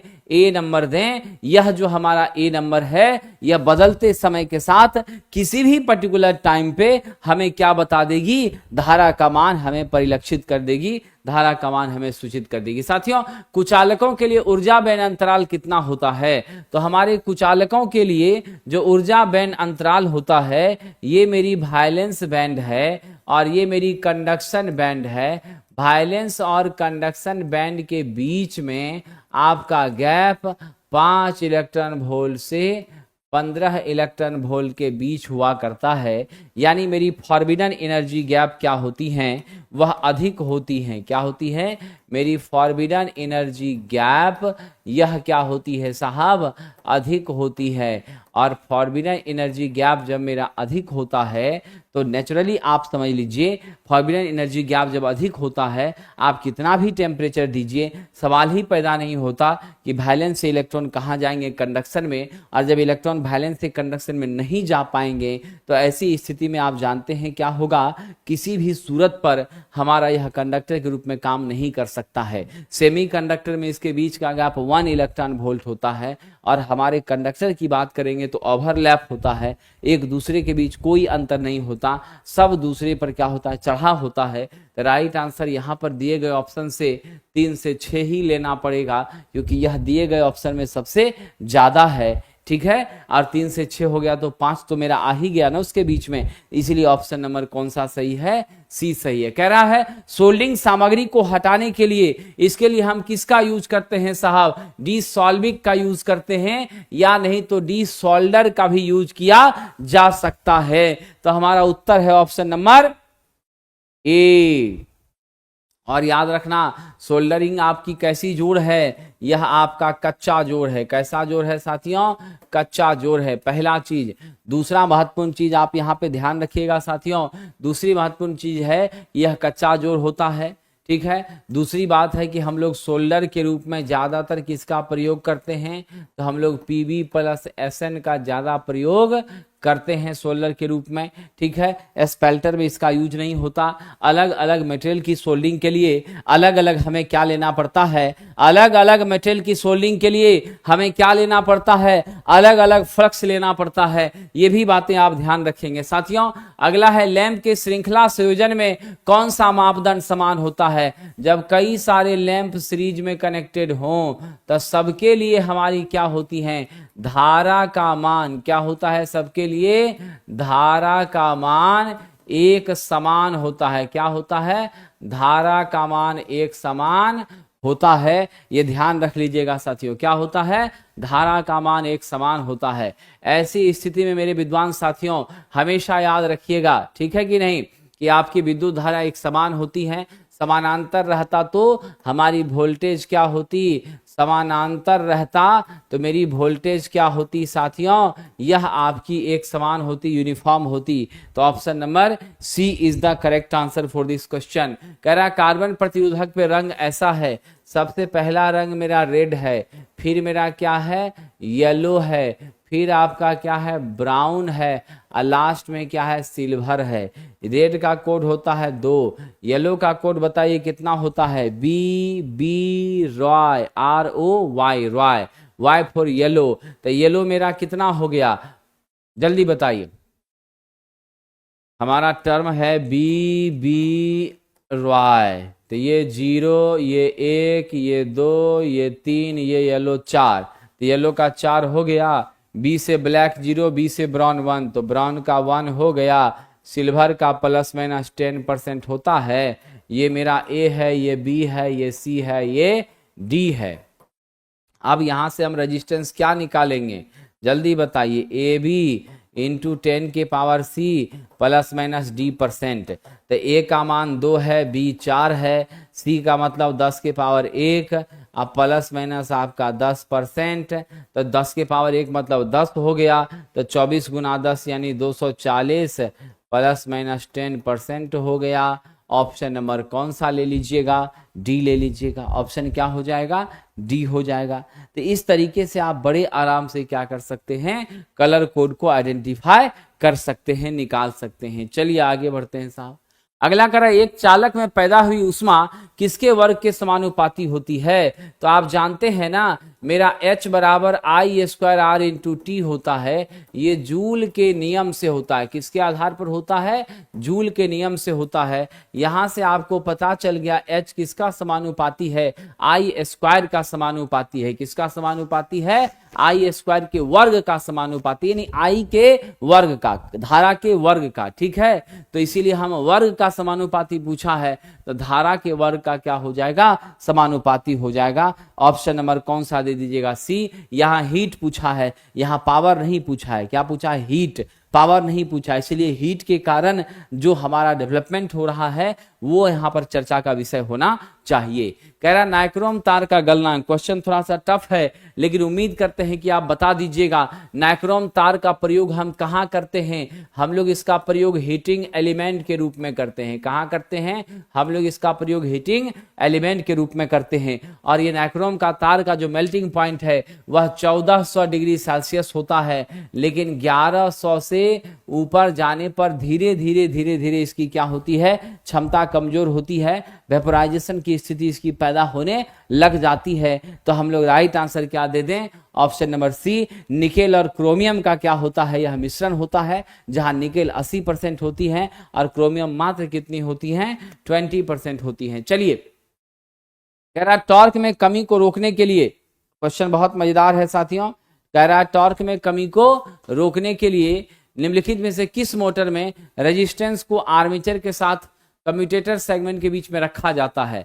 तो साहब टॉर्क में कमी को रोकने के लिए यूनिवर्सल मोटर में हम लोग क्या काम करते हैं, आर्मेचर कॉइल और कम्यूटेटर के बीच में, क्योंकि कम्यूटेटर जो लगा होगा ना ही सिंक्रोनस पर होगा, ना ही इंडक्शन पर होगा, ना ही आपका 3 फेज हमारी इंडक्शन मोटर जिसको असिंक्रोनस कहते हैं उसमें होगा। तो इसीलिए हम राइट आंसर किसको दे दें, यूनिवर्सल मोटर जो है उसी में आपका क्या होता है, आर्मेचर कॉइल और कम्यूटेटर सेगमेंट के बीच में हम लोग रजिस्टर रख करके तब क्या काम करते हैं, टॉर्क में होने वाली कमी को एडजस्ट करने का काम करते हैं। और यही universal motor single phase AC series motor के नाम से जानी जाती है। यही मेरा एसी डीसी दोनों पर काम करता है। मैंने पीछे के दिनों में भी इस पे काफी चर्चा की है और हम उम्मीद करते हैं कि आपके माइंड में वो सब होगा भी। अब कह रहा 3 फेज इंडक्शन मोटर के साथ स्टेटर प्रतिरोध स्टार्टर, स्टेटर रेजिस्टेंस स्टार्टर का उपयोग करते समय स्टार्टर के प्रतिरोध को कैसा रखते हैं। जब हम लोग आरंभ की स्थिति में होते हैं तो वैसे समय में साथियों ध्यान रख लीजिएगा, स्टार्टर के प्रतिरोध को हमेशा मैक्सिमम रखने का प्रयास होता है ताकि आपकी एक्सेसिव करंट जो प्रारंभिक के दौरान आ रही है वह आपकी क्या हो जाए, कम से कम रहे। क्या हो जाए साहब, कम से कम रहे। अगर मैक्सिमम बढ़ा दीजिएगा तब तो आपका सप्लाई का करंट ही आना कम हो जाएगा, और जब सप्लाई का करंट हमारा कम आएगा तो इसी से हम बचेंगे। और न्यूनतम रहेगा तो करंट तेजी से आएगा, न्यूनतम रहेगा करंट बहुत ज्यादा आएगा। जब बहुत ज्यादा करंट आएगा तो आपके वाइंडिंग को तो शॉर्ट न करा देगा। तो मेरी करंट क्या होनी चाहिए, रुकनी चाहिए, कम से कम आनी चाहिए ताकि हमारी क्या हो जाए, धारा हमारा कम हो। ठीक है, ये मेरा प्रयास रहता है, धारा हमारा कम हो ये प्रयास रहता है, क्योंकि स्टार्टिंग करंट आपका 6 से 7 गुना तक बढ़ जाती है।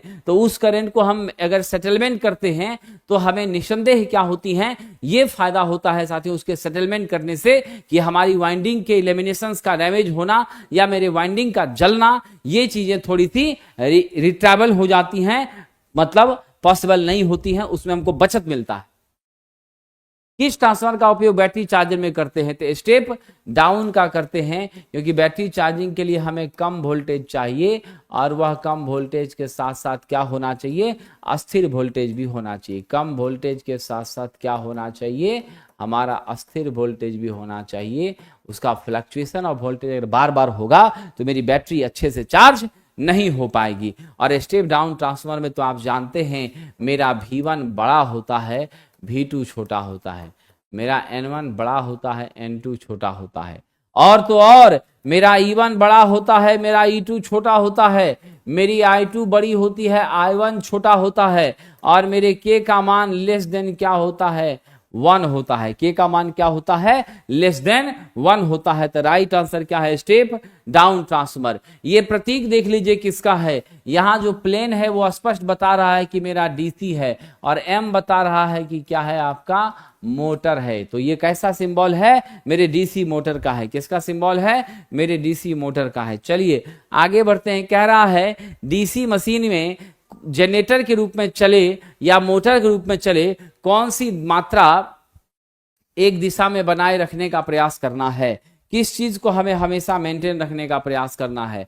तो वो चीज आपका है, चाहे वो मोटर के रूप में काम करे कि जनरेटर के रूप में काम करे, चाहे मेरा EA हो चाहे मेरा EB हो, याद रखिएगा, चाहे मेरा क्या हो, EA हो चाहे मेरी EB हो। तो EA हो या EB हो, जब दोनों आपस में क्या है, मेरा साहब बराबर है, और इसका मान होता है P∅NZ/60A। क्या होता है, P∅NZ/60A इसका क्या होता है साथियों, मान होता है। तो यह मेरी क्या होनी चाहिए, परिवर्तित नहीं होनी चाहिए। ऑप्शन नंबर C लेकर हम आगे बढ़ेंगे। अगला कह रहा है सोडियम वेपर लैंप का स्विच जैसे ही ऑन करते हैं तो क्या चीज ऐसा होता है जो प्रारंभ में मेरा लाल गुलाबी प्रकाश देता है। आप याद रखिएगा, सोडियम वेपर लैंप जो हमारी है वह सदैव साथियों, सोडियम वेपर लैंप सदैव एक वर्णी प्रकाश देती हैं, पीली प्रकाश देती हैं, लेकिन गैस के डिस्चार्ज होने में समय लगता है, और गैस के डिस्चार्ज होने में 10 से 15 मिनट का पूर्णतः समय लगता है। और जब पूर्ण डिस्चार्ज हो जाती हैं तब जाकर के आपकी येलो लाइट देती है, और जब येलो लाइट देती है तो उसी को हम किस नाम से जानते हैं, उसी येलो लाइट के प्रकाश को हम लोग स्वीकार करते हैं एक वर्णी प्रकाश में, मोनोक्रोमेटिक प्रकाश में। यह छोटी बात भी आपको क्या करनी है, दिमाग में रखनी है, और इन बातों को भी आपको याद माइंड में करके चलना है साथियों। चलिए आगे बढ़ते हैं। चलिए विद्यार्थी जी, आपने बहुत अच्छा कहा है 10 से 15 मिनट। लक्ष्मी जी बहुत स्वागत है आपका। 10 से 15 मिनट जो है हमको टाइम लगता है। शुरुआत में इसका रंग आपका कैसा हो जाता है, लालपन सा आ जाता है। जब पूरी डिस्चार्ज नहीं हुई रहती है तो उसका मुख्य वजह है नियॉन की उपस्थिति के कारण। किसकी उपस्थिति के कारण, नियॉन की उपस्थिति के कारण। यहाँ हाई रिएक्टिव ट्रांसफार्मर हमने लगाया है, ठीक है, क्या लगाया है, हमारा हाई रिएक्टिव ट्रांसफार्मर यहां लगाया है। इस जगह पर मेरी इलेक्ट्रोड है, ये मेरा ट्यूब है, उसके भीतर फिर एक ये ट्यूब है, ये लैंप ट्यूब है, ये आपका एक्सटर्नल क्या है, हमारा ट्यूब है। इसको जब भी इस्तेमाल करेंगे वर्टिकली करेंगे, हॉरिजॉन्टली इस्तेमाल इसको करते हैं कि वर्टिकली करते हैं, जरा बताइए, जरा बताइए, हॉरिजॉन्टल की वर्टिकल? मजेदार क्वेश्चन है साहब। वर्टिकल हम लोग लेते हैं आपका high pressure mercury vapour lamp को, इसको कैसे लेते हैं, हॉरिजॉन्टली, ऐसे ऐसे लेते हैं, हॉरिजॉन्टली लेते हैं, ठीक है।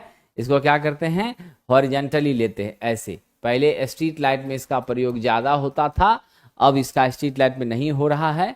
अब इसका प्रयोग कहाँ हो रहा है, तो हम लोग अब इसका प्रयोग धीरे धीरे घटा दिए, अब इसके जगह पे एलईडी लेकर चले आए, वही ज्यादा प्रयोग में लिया जा रहा है साथियों। चलिए आगे बढ़ते हैं, अगला प्रश्न है। आगे बढ़ने से पहले बता दें, जिस टेस्ट का हम डिस्कशन कर रहे हैं वह टेस्ट मिलेगा प्लेटफॉर्म ऑनलाइन टेस्ट ऐप पर, सेशन 1 जो 20 सेट का है, मात्र 150 रुपए में, वहां पर यह सेट आपको मिलेगा, ठीक है। डाउनलोड करना पड़ेगा प्लेटफॉर्म ऑनलाइन टेस्ट एप्लीकेशन, पहली चीज। दूसरी चीज हमारी क्या है, ध्यान रखिएगा कि इलेक्ट्रिकल ग्रुप के लिए हमारी 26 सेट की ये बुक आ गई है, जिसमें 6 ओरिजिनल सेट आपका डिटेल सॉल्यूशन के साथ बताया गया है, और 20 टेस्ट आपकी क्या है, मॉडल है, और सभी क्वेश्चंस यहाँ पे बाइलिंगुअल हैं, जो आपकी तैयारी में 4 चांद लगाएंगे और आपको बहुत मजबूती के साथ आगे बढ़ने में मदद करेंगे। तो अब जो मौका मिला है उस मौके में चूके नहीं, जीतो और मेहनत करके अपने लक्ष्य को प्राप्त करें। आइए साहब कह रहा है, हेयर ड्रायर, वैक्यूम क्लीनर और घरेलू फूड मिक्सचर, इन सभी चीजों में कौन से मोटर का प्रयोग होता है, बताइए साहब। इन सभी चीजों में हम लोग किस मोटर का प्रयोग करते हैं, यूनिवर्सल का करते हैं। एसी डीसी दोनों पर संचालित होती हैं।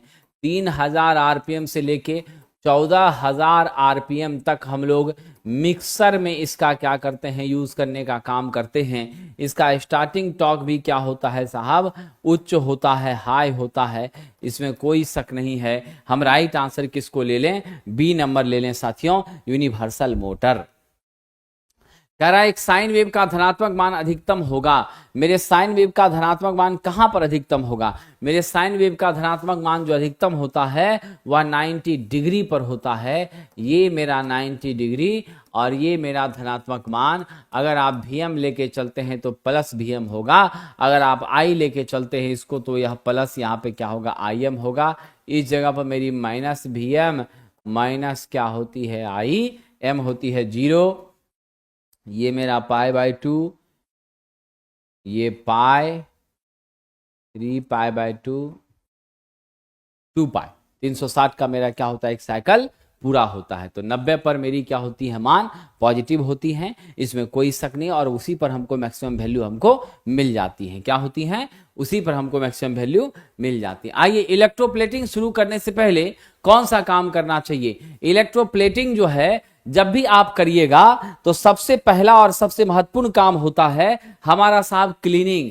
बिना सतह की सफाई किए हुए, बिना इसको साफ किए हुए इस पर लेप चढ़ा दीजिएगा तो वह कचरा जो था, वह गंदगी जो थी वो लेप को चिपकने नहीं देगी। मेरा लेप तुरंत वहां से क्या होगी, उखड़ जाएगी। और ये इलेक्ट्रोप्लेटिंग एक ऐसी प्रक्रिया है जिसके माध्यम से हम क्या करते हैं, इन्फीरियर मेटल पर सुपीरियर मेटल का लेप चढ़ाते हैं, यानी घटिया क्वालिटी के पदार्थ पर बढ़िया क्वालिटी का परत, यानी चांदी के जेवर पर सोने की परत चढ़ाने का काम करते हैं। बैक ईएमएफ डैश का विरोध करता है। तो सबसे पहले तो देखिए बैक ईएमएफ का सूत्र होता है P∅NZ/60A, और इसको भी हम मापते हैं किसमें साहब, वोल्ट में ही मापते हैं। अब कह रहा है back EMF causes oppose the reason वाली बात यहां भी हो जाएगी। ये बैक ईएमएफ किसका अपोज कर रहा है, तो यह मेरे सप्लाई वोल्टेज का क्या कर रहा है, जो भी आप सप्लाई कर रहे हो उसका यह अपोज कर रहा है। यही बातें यहां पर समान रूप से हैं। Option B. कम्यूटेटर का क्या काम है, ये है मेरी कम्यूटेटर। किससे बनी हुई है साहब? हार्ड ड्रॉन कॉपर के सेगमेंट से, हार्ड ड्रॉन कॉपर के सेगमेंट से बनी हुई हैं। ये बीच में जो काला काला दिख रहा है यह क्या है? आपका माइका इंसुलेशन है। क्या है साहब? माइका इंसुलेशन है आपका, ठीक है। और इसका कनेक्शन, ये जो उठा हुआ भाग है राइजर है, इस राइजर की मदद से क्या होता है? इस राइजर की मदद से क्या होता है साथियों? तो हमारी वाइंडिंग जो आर्मेचर की, वह इसके माध्यम से क्या होती है? जुड़ी होती है साहब। तो यह काम करता है। जनरेटर की बात अगर करें तो वहां यह एसी को डीसी में बदलता है। मोटर की बात हम करें तो यह डीसी को एसी में बदलता है। तो मोस्टली अगर हम बात यहां पे चर्चा है, डायरेक्ट लिखा हुआ है, तो मेरे दिमाग में जनरेटर ही प्रायः आता है। एसी से डीसी के रूप में बदलना, ये ज्यादा अप्रोप्रिएट आंसर हमारे लिए है। ऑप्शन नंबर ए के साथ हम आगे बढ़ जाएंगे। चलिए साहब आगे बढ़ते हैं। इसे मैकेनिकल रेक्टिफायर कहा जाता है। क्या कहा जाता है? Mechanical rectifier in case of DC generator. और हम अगर बात करें किसकी साहब? हम बात करें अगर यहां पर मोटर की, तो वहां पर हम इसको मैकेनिकल कन्वर्टर के नाम से भी जानते हैं, इसमें कोई संदेह नहीं है। युवा मित्रों आगे बढ़िए। अगला कह रहा है रोटर शाफ्ट को मदद करने के लिए जो बियरिंग इस्तेमाल किया जा रहा है, कौन सा बियरिंग है? ये देख रहे हैं आप, कौन सी बियरिंग है? बॉल बियरिंग है। इस बॉल बियरिंग में बीच बीच में हमें ग्रीसिंग वगैरह करते रहनी पड़ती हैं, लुब्रिकेशन वहां करते रहना पड़ता है। या फ्रिक्शन को क्या करती हैं? कम करती हैं, और मेरे शाफ्ट के रोटेशन को स्मूथ बनाने का काम करती हैं। तो राइट आंसर हमारा क्या हो जाएगा इसमें साहब? मेरा बॉल बियरिंग, यह मोस्ट पॉपुलर है, ज्यादा यूज में यही लिया जा रहा है। दो चुंबकीय ध्रुवों पर जो कार्यरत बल है, अगर इसका चुंबकीय मैग्नेटिक स्ट्रेंथ और इसकी हम स्ट्रेंथ को हम क्या मान लें? M1 M2 मान लें। दोनों के बीच का दूरी हम मान लें कि क्या है? d है, ठीक है ना। ये पोल स्ट्रेंथ है, यह क्या है? पोल स्ट्रेंथ है। दोनों के बीच की दूरी d है, तो हमारा फोर्स क्या होगा? हमारा फोर्स हो जाएगा जो इसके बीच लग रहा है वह समानुपाती हो जाएगा M1 M2 बटे आपका क्या हो जाएगा? d का स्क्वायर। तो यहां से आप देख रहे हैं F मेरा विद कर्मानुपाती किसका है? d के स्क्वायर का है। तो दूरी के वर्ग का क्या होता है? विद कर्मानुपाती। तो याद रखना दूरी के वर्ग का विद कर्मानुपाती होता है।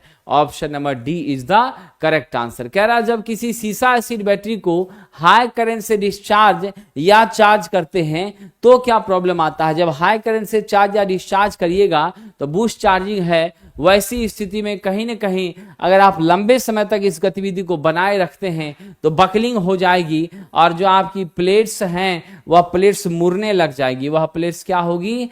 आपका मुड़ने लग जाएगी, मुड़ने लगेगी। इस तरह से हमारा होता है, हल्का सा टेढ़ा होने लगता है, फिर जाके मेरी बैटरी की क्षमता भी क्या होती है? कमजोर हो जाती है। कह रहा है स्कॉट कनेक्शन। तो साहब स्कॉट कनेक्शन में दो तरह का ट्रांसफार्मर होता है। एक हमारा होता है, ध्यान रखिएगा, एक हमारा होता है मेन ट्रांसफार्मर, और एक आपका क्या होता है साथियों? ध्यान रखेंगे, एक आपका टीजर ट्रांसफार्मर। एक आपका क्या होता है? मेरा टीजर ट्रांसफार्मर होता है, ठीक है। इस तरीके से, ठीक है ना। अब यहां हमारा हो गया, ये हो गया, ये हो गया। इधर से हम लोग 3 फेज सप्लाई प्रदान कर रहे हैं, ठीक है। क्या कर रहे हैं? 3 फेज सप्लाई प्रदान कर रहे हैं। ये वर्टिकल वाला मेरा क्या है साहब? टीजर ट्रांसफार्मर है। क्या है? टीजर ट्रांसफार्मर है। और ये वाला मेरा क्या है साथियों? ध्यान रखिएगा, यह आपका जो है मेन ट्रांसफार्मर है। क्या है? मेन ट्रांसफार्मर है, ठीक है। अब इसका प्रयोग जो है वह 3 फेज को 2 फेज में बदलने के लिए किया जाता है। क्या किया जाता है?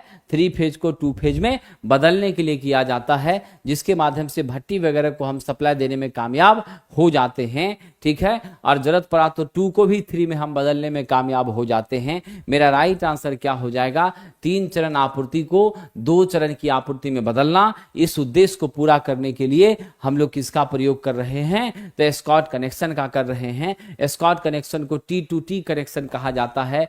स्कॉट कनेक्शन को ही साथियों याद रखिएगा, इसी को हम लोग क्या कहते हैं? T2T कनेक्शन कहते हैं। चलिए साहब आगे भी बढ़ते हैं।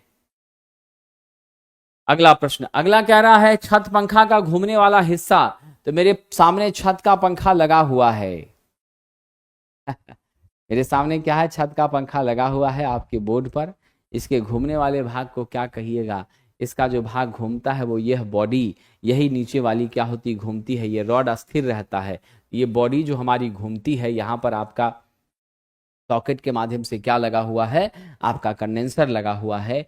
ये मेरी ब्लेड है। तो ये ब्लेड का जो सिरा है, जिस बॉडी पर ब्लेड कसा हुआ है, वही ब्लेड आपकी क्या होती है, घूमती है। इसीलिए हम राइट आंसर क्या दे दें, बॉडी के घूमने से ब्लेड घूमती है, ब्लेड के घूमने से बॉडी नहीं घूमती। क्योंकि कई बार जब आप टेस्ट करते हैं तो ब्लेड खोल करके दुकान वाले के पास ले जाते होंगे, तो वह यूं ही हाथ से पकड़ के घुमा लेता है। और यदि ये मेरी घूम रही है तो उस पर ब्लेड लगा देंगे तो ब्लेड भी क्या होगी, घूमने लग जाएगी। चलिए आगे बढ़ते हैं साहब। अगला है, कौन सा ऑसिलेटर ज्यादा अस्थिर होता है? तो बड़ा ही अच्छा प्रश्न है, हमेशा के लिए याद रख लीजिएगा। मेरी जो क्रिस्टल कंट्रोल ऑसिलेटर है, यह सबसे ज्यादा स्टेबल होती हैं। इसका वेरिएशन, इसमें फ्लक्चुएशन, ये चीजें बहुत ही रेयरेस्ट होती हैं। ऑप्शन बी कह रहा, बीजेटी में कितने टर्मिनल? तो कल भी मैंने चर्चा किया था, हमारी जो बीजेटी होती हैं उसमें आपका होता है 3 टर्मिनल।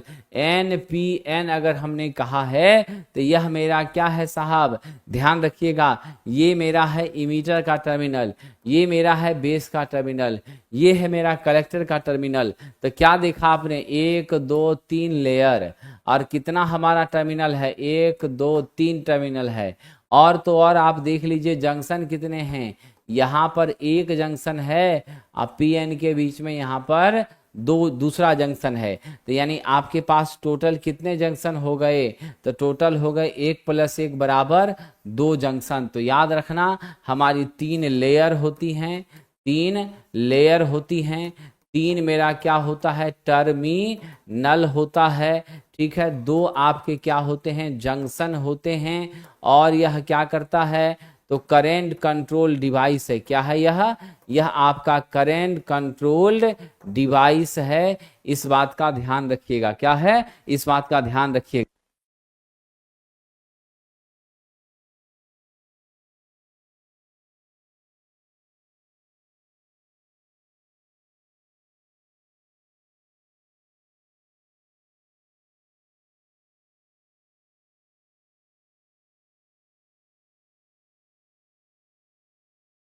आइए साथियों आगे बढ़ते हैं। एकदम बहुत अच्छा, बहुत अच्छा। इमीटर में बिल्कुल हाई डॉपिंग होती है, बेस की डॉपिंग बहुत ही लो होती है, कलेक्टर की डॉपिंग मीडियम होती है, आपके इमीटर से कम, आप बेस से ज़्यादा होती हैं, इसमें कोई शक नहीं है। विद्वान साथियों आइए जरा अगला प्रश्न देखते हैं। कौन सी एलईडी अदृश्य प्रकाश उत्सर्जित करती है, इनविजिबल लाइट हमें प्रदान करती है? प्रश्न तो बड़ा इंटरेस्टिंग है जी। कौन सी लाइट अदृश्य प्रकाश देती है? आप जानते हैं, मेरी इंफ्रारेड एलईडी। क्यों इंफ्रारेड एलईडी का प्रकाश हमको दिखता नहीं है, उसका कारण बताइए। इसलिए नहीं दिखता है कि उसका फ्रीक्वेंसी का रेंज कितना है, 300 गीगाहर्ट्ज से लेकर के आपका कितने टेराहर्ट्ज तक है, 300 गीगाहर्ट्ज से 300 टेराहर्ट्ज के बीच है। और इतने रेंज का हमारे लिए साहब विजिबल हो पाना संभव नहीं है। हम तो मात्र 7800 एंगस्ट्रम तक ही जा पाते हैं। और यहाँ देख लीजिए मेरा क्या है सिचुएशन। और आप सब जानते हैं, यदि मेरा वेवलेंथ बढ़ता है मेरी फ्रीक्वेंसी घटती है, मेरा वेवलेंथ घटता है मेरी फ्रीक्वेंसी क्या होती है साहब, बढ़ जाती है। ये छोटी छोटी बातों को आपको याद रखना है। रेड का वेवलेंथ सबसे अधिक होता है और रेड की फ्रीक्वेंसी क्या होती है, सबसे कम। वायलेट की वेवलेंथ सबसे कम होती है लेकिन उसकी फ्रीक्वेंसी सबसे अधिक होती है। इन छोटी छोटी चीजों को आप जरूर एग्जामिनेशन में क्या करेंगे, ध्यान रखेंगे साथियों। तो मेरा राइट आंसर क्या है,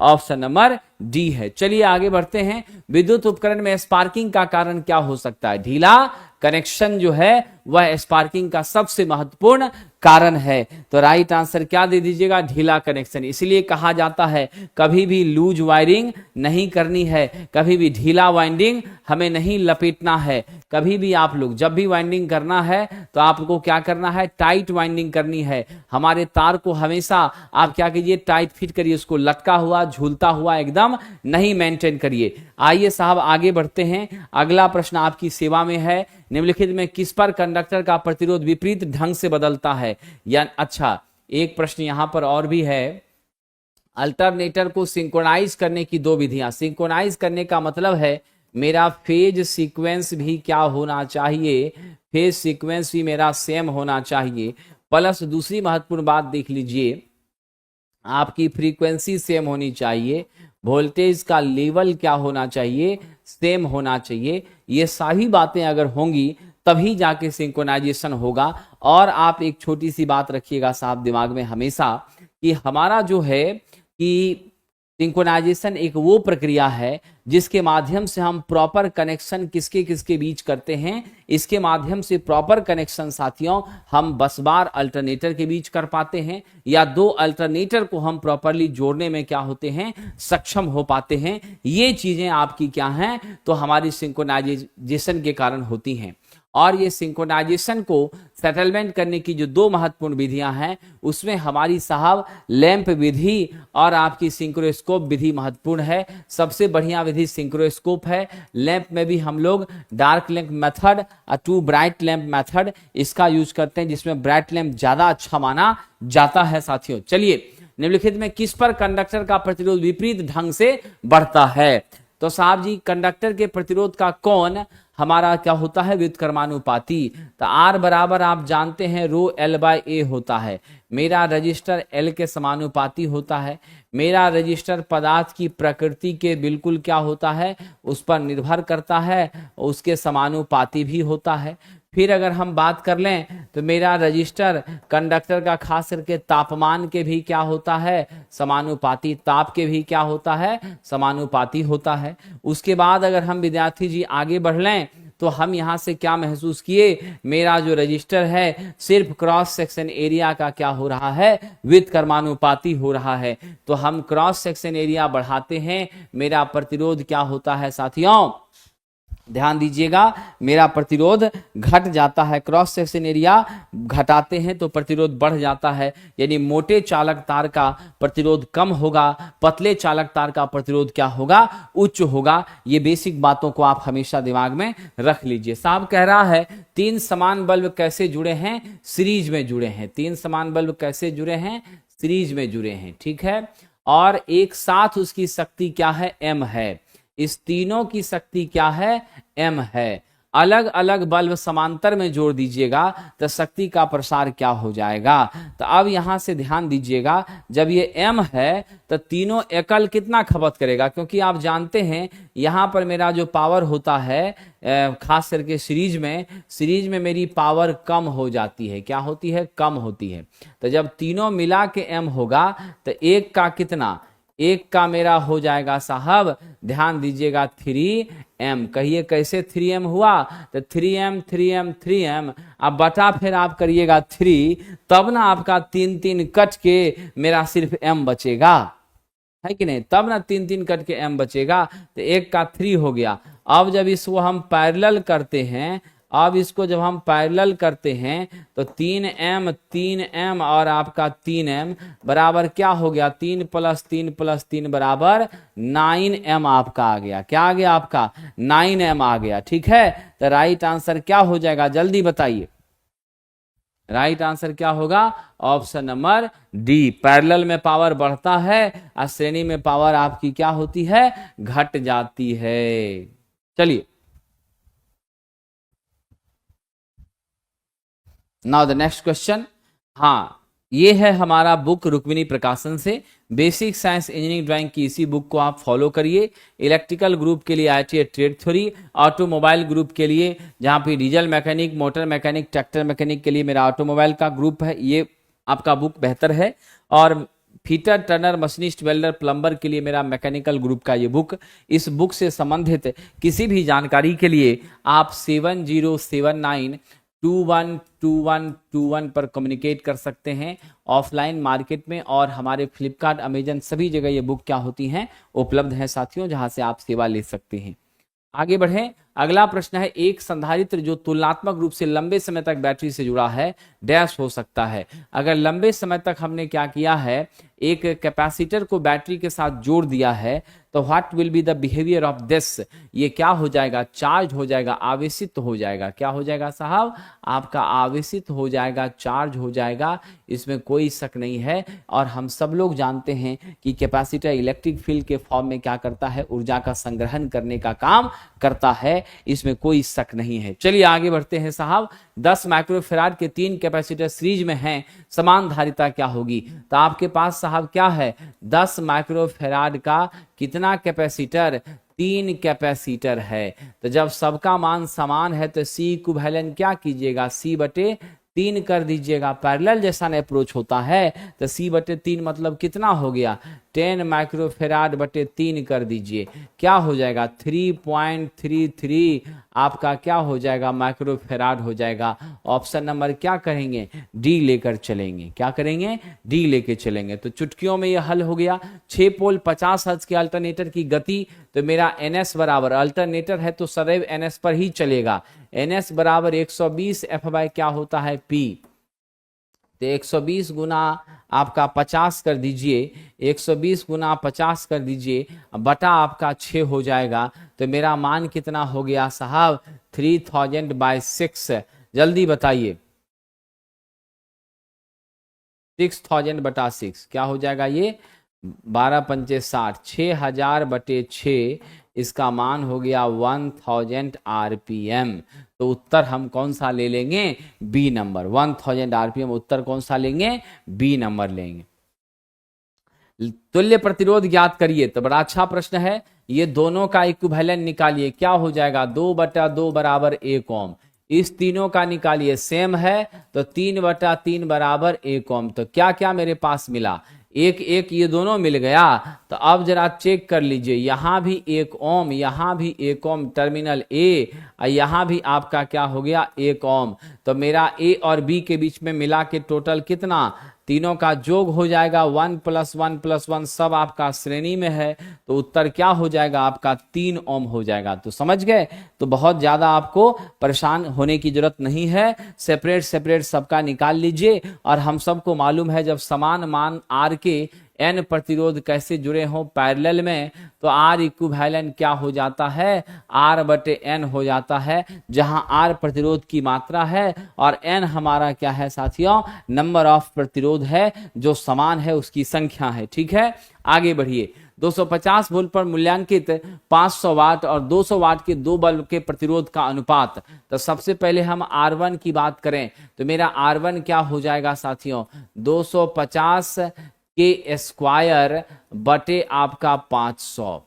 R2 की बात करें तो क्या हो जाएगा, 250 का स्क्वायर बटे आपका 200। ये मेरा हो गया R1 R2 का मैग्नीट्यूड।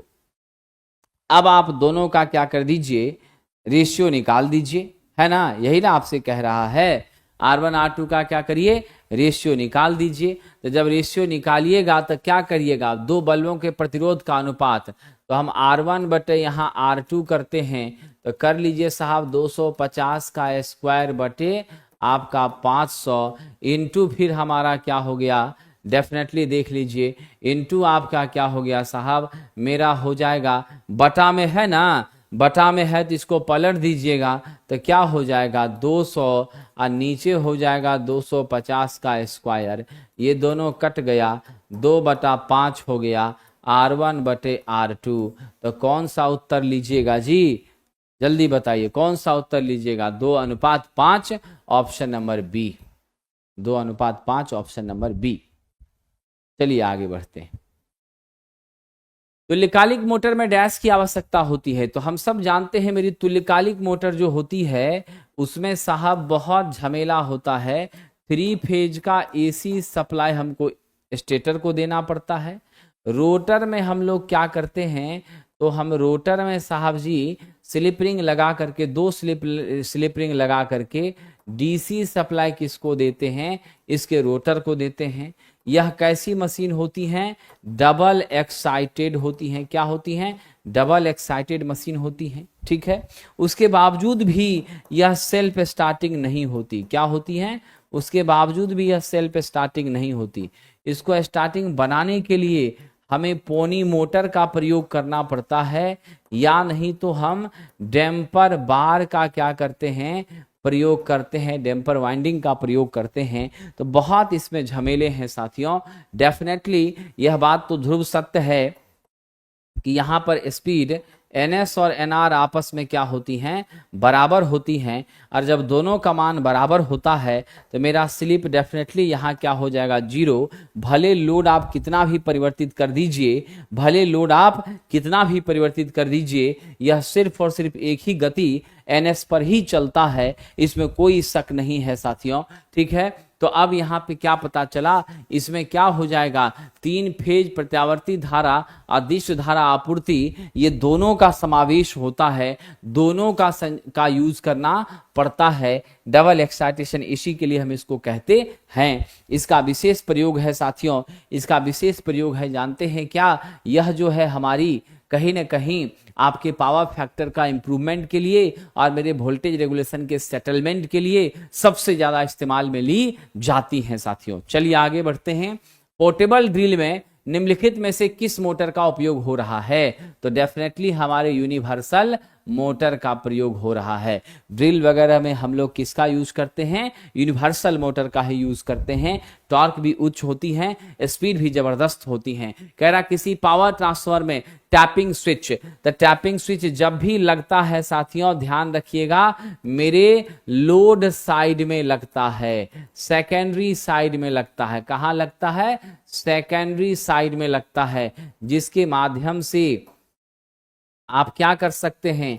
आउटपुट में वेरिएबल वोल्टेज, अपनी आवश्यकता के अनुसार कितना वोल्टेज आपको चाहिए उस हिसाब से टैपिंग करके आप प्राप्त करने में कैपेबल हो जाते हैं। तो मेरा राइट आंसर होगा हाँ, प्रायः हमारा प्रयास HV साइड करने का रहता है, लेकिन हमारी जो वाइंडिंग है, जो वाइंडिंग लोड से कनेक्टेड होती है, नॉर्मली उसे हम लोग क्या कहते हैं? नॉर्मली उसे हम लोग सेकेंडरी वाइंडिंग कहते हैं, और हम लोग सेकेंडरी वाइंडिंग में ही प्रायः टैपिंग करते हैं। 2 तरह की टैपिंग है, ऑन लोड टैप चेंजर और आपकी off load tap changer. As per the requirement हम लोग इसका क्या करते हैं? इस्तेमाल करते हैं। ट्रांसफार्मर में कोई भी लॉसेस आपका नहीं होता, खास करके आइडियल ट्रांसफार्मर में, और ट्रांसफार्मर में फ्रिक्शन लॉस तो हमारा 0 हो जाता है। फिर भी हम लोग ये प्रयास करते हैं कि इसकी इफिशिएंसी मैक्सिमम से मैक्सिमम रहे, और 97 से 99% तक पहुंचाने के लिए हम लोग कटिबद्ध रहते हैं साथियों। इसमें कोई शक नहीं है, 97 से 99 तक पहुंचाने में कटिबद्ध रहते हैं। तो साथियों, आप सबको मालूम है कि हमारी टेस्ट जो है प्रतिदिन कब से चलती हैं? प्रत्येक दिन हमारी ऑफलाइन टेस्ट 10 AM से लेकर 11:30 AM के बीच में चलती हैं साहब। Assistant loco pilot CBT 2 section A 100 question का ऑफलाइन में प्लेटफॉर्म बाय नवीन कुमार सिंह संस्थान, रेनबो बिल्डिंग, बाजार समिति में।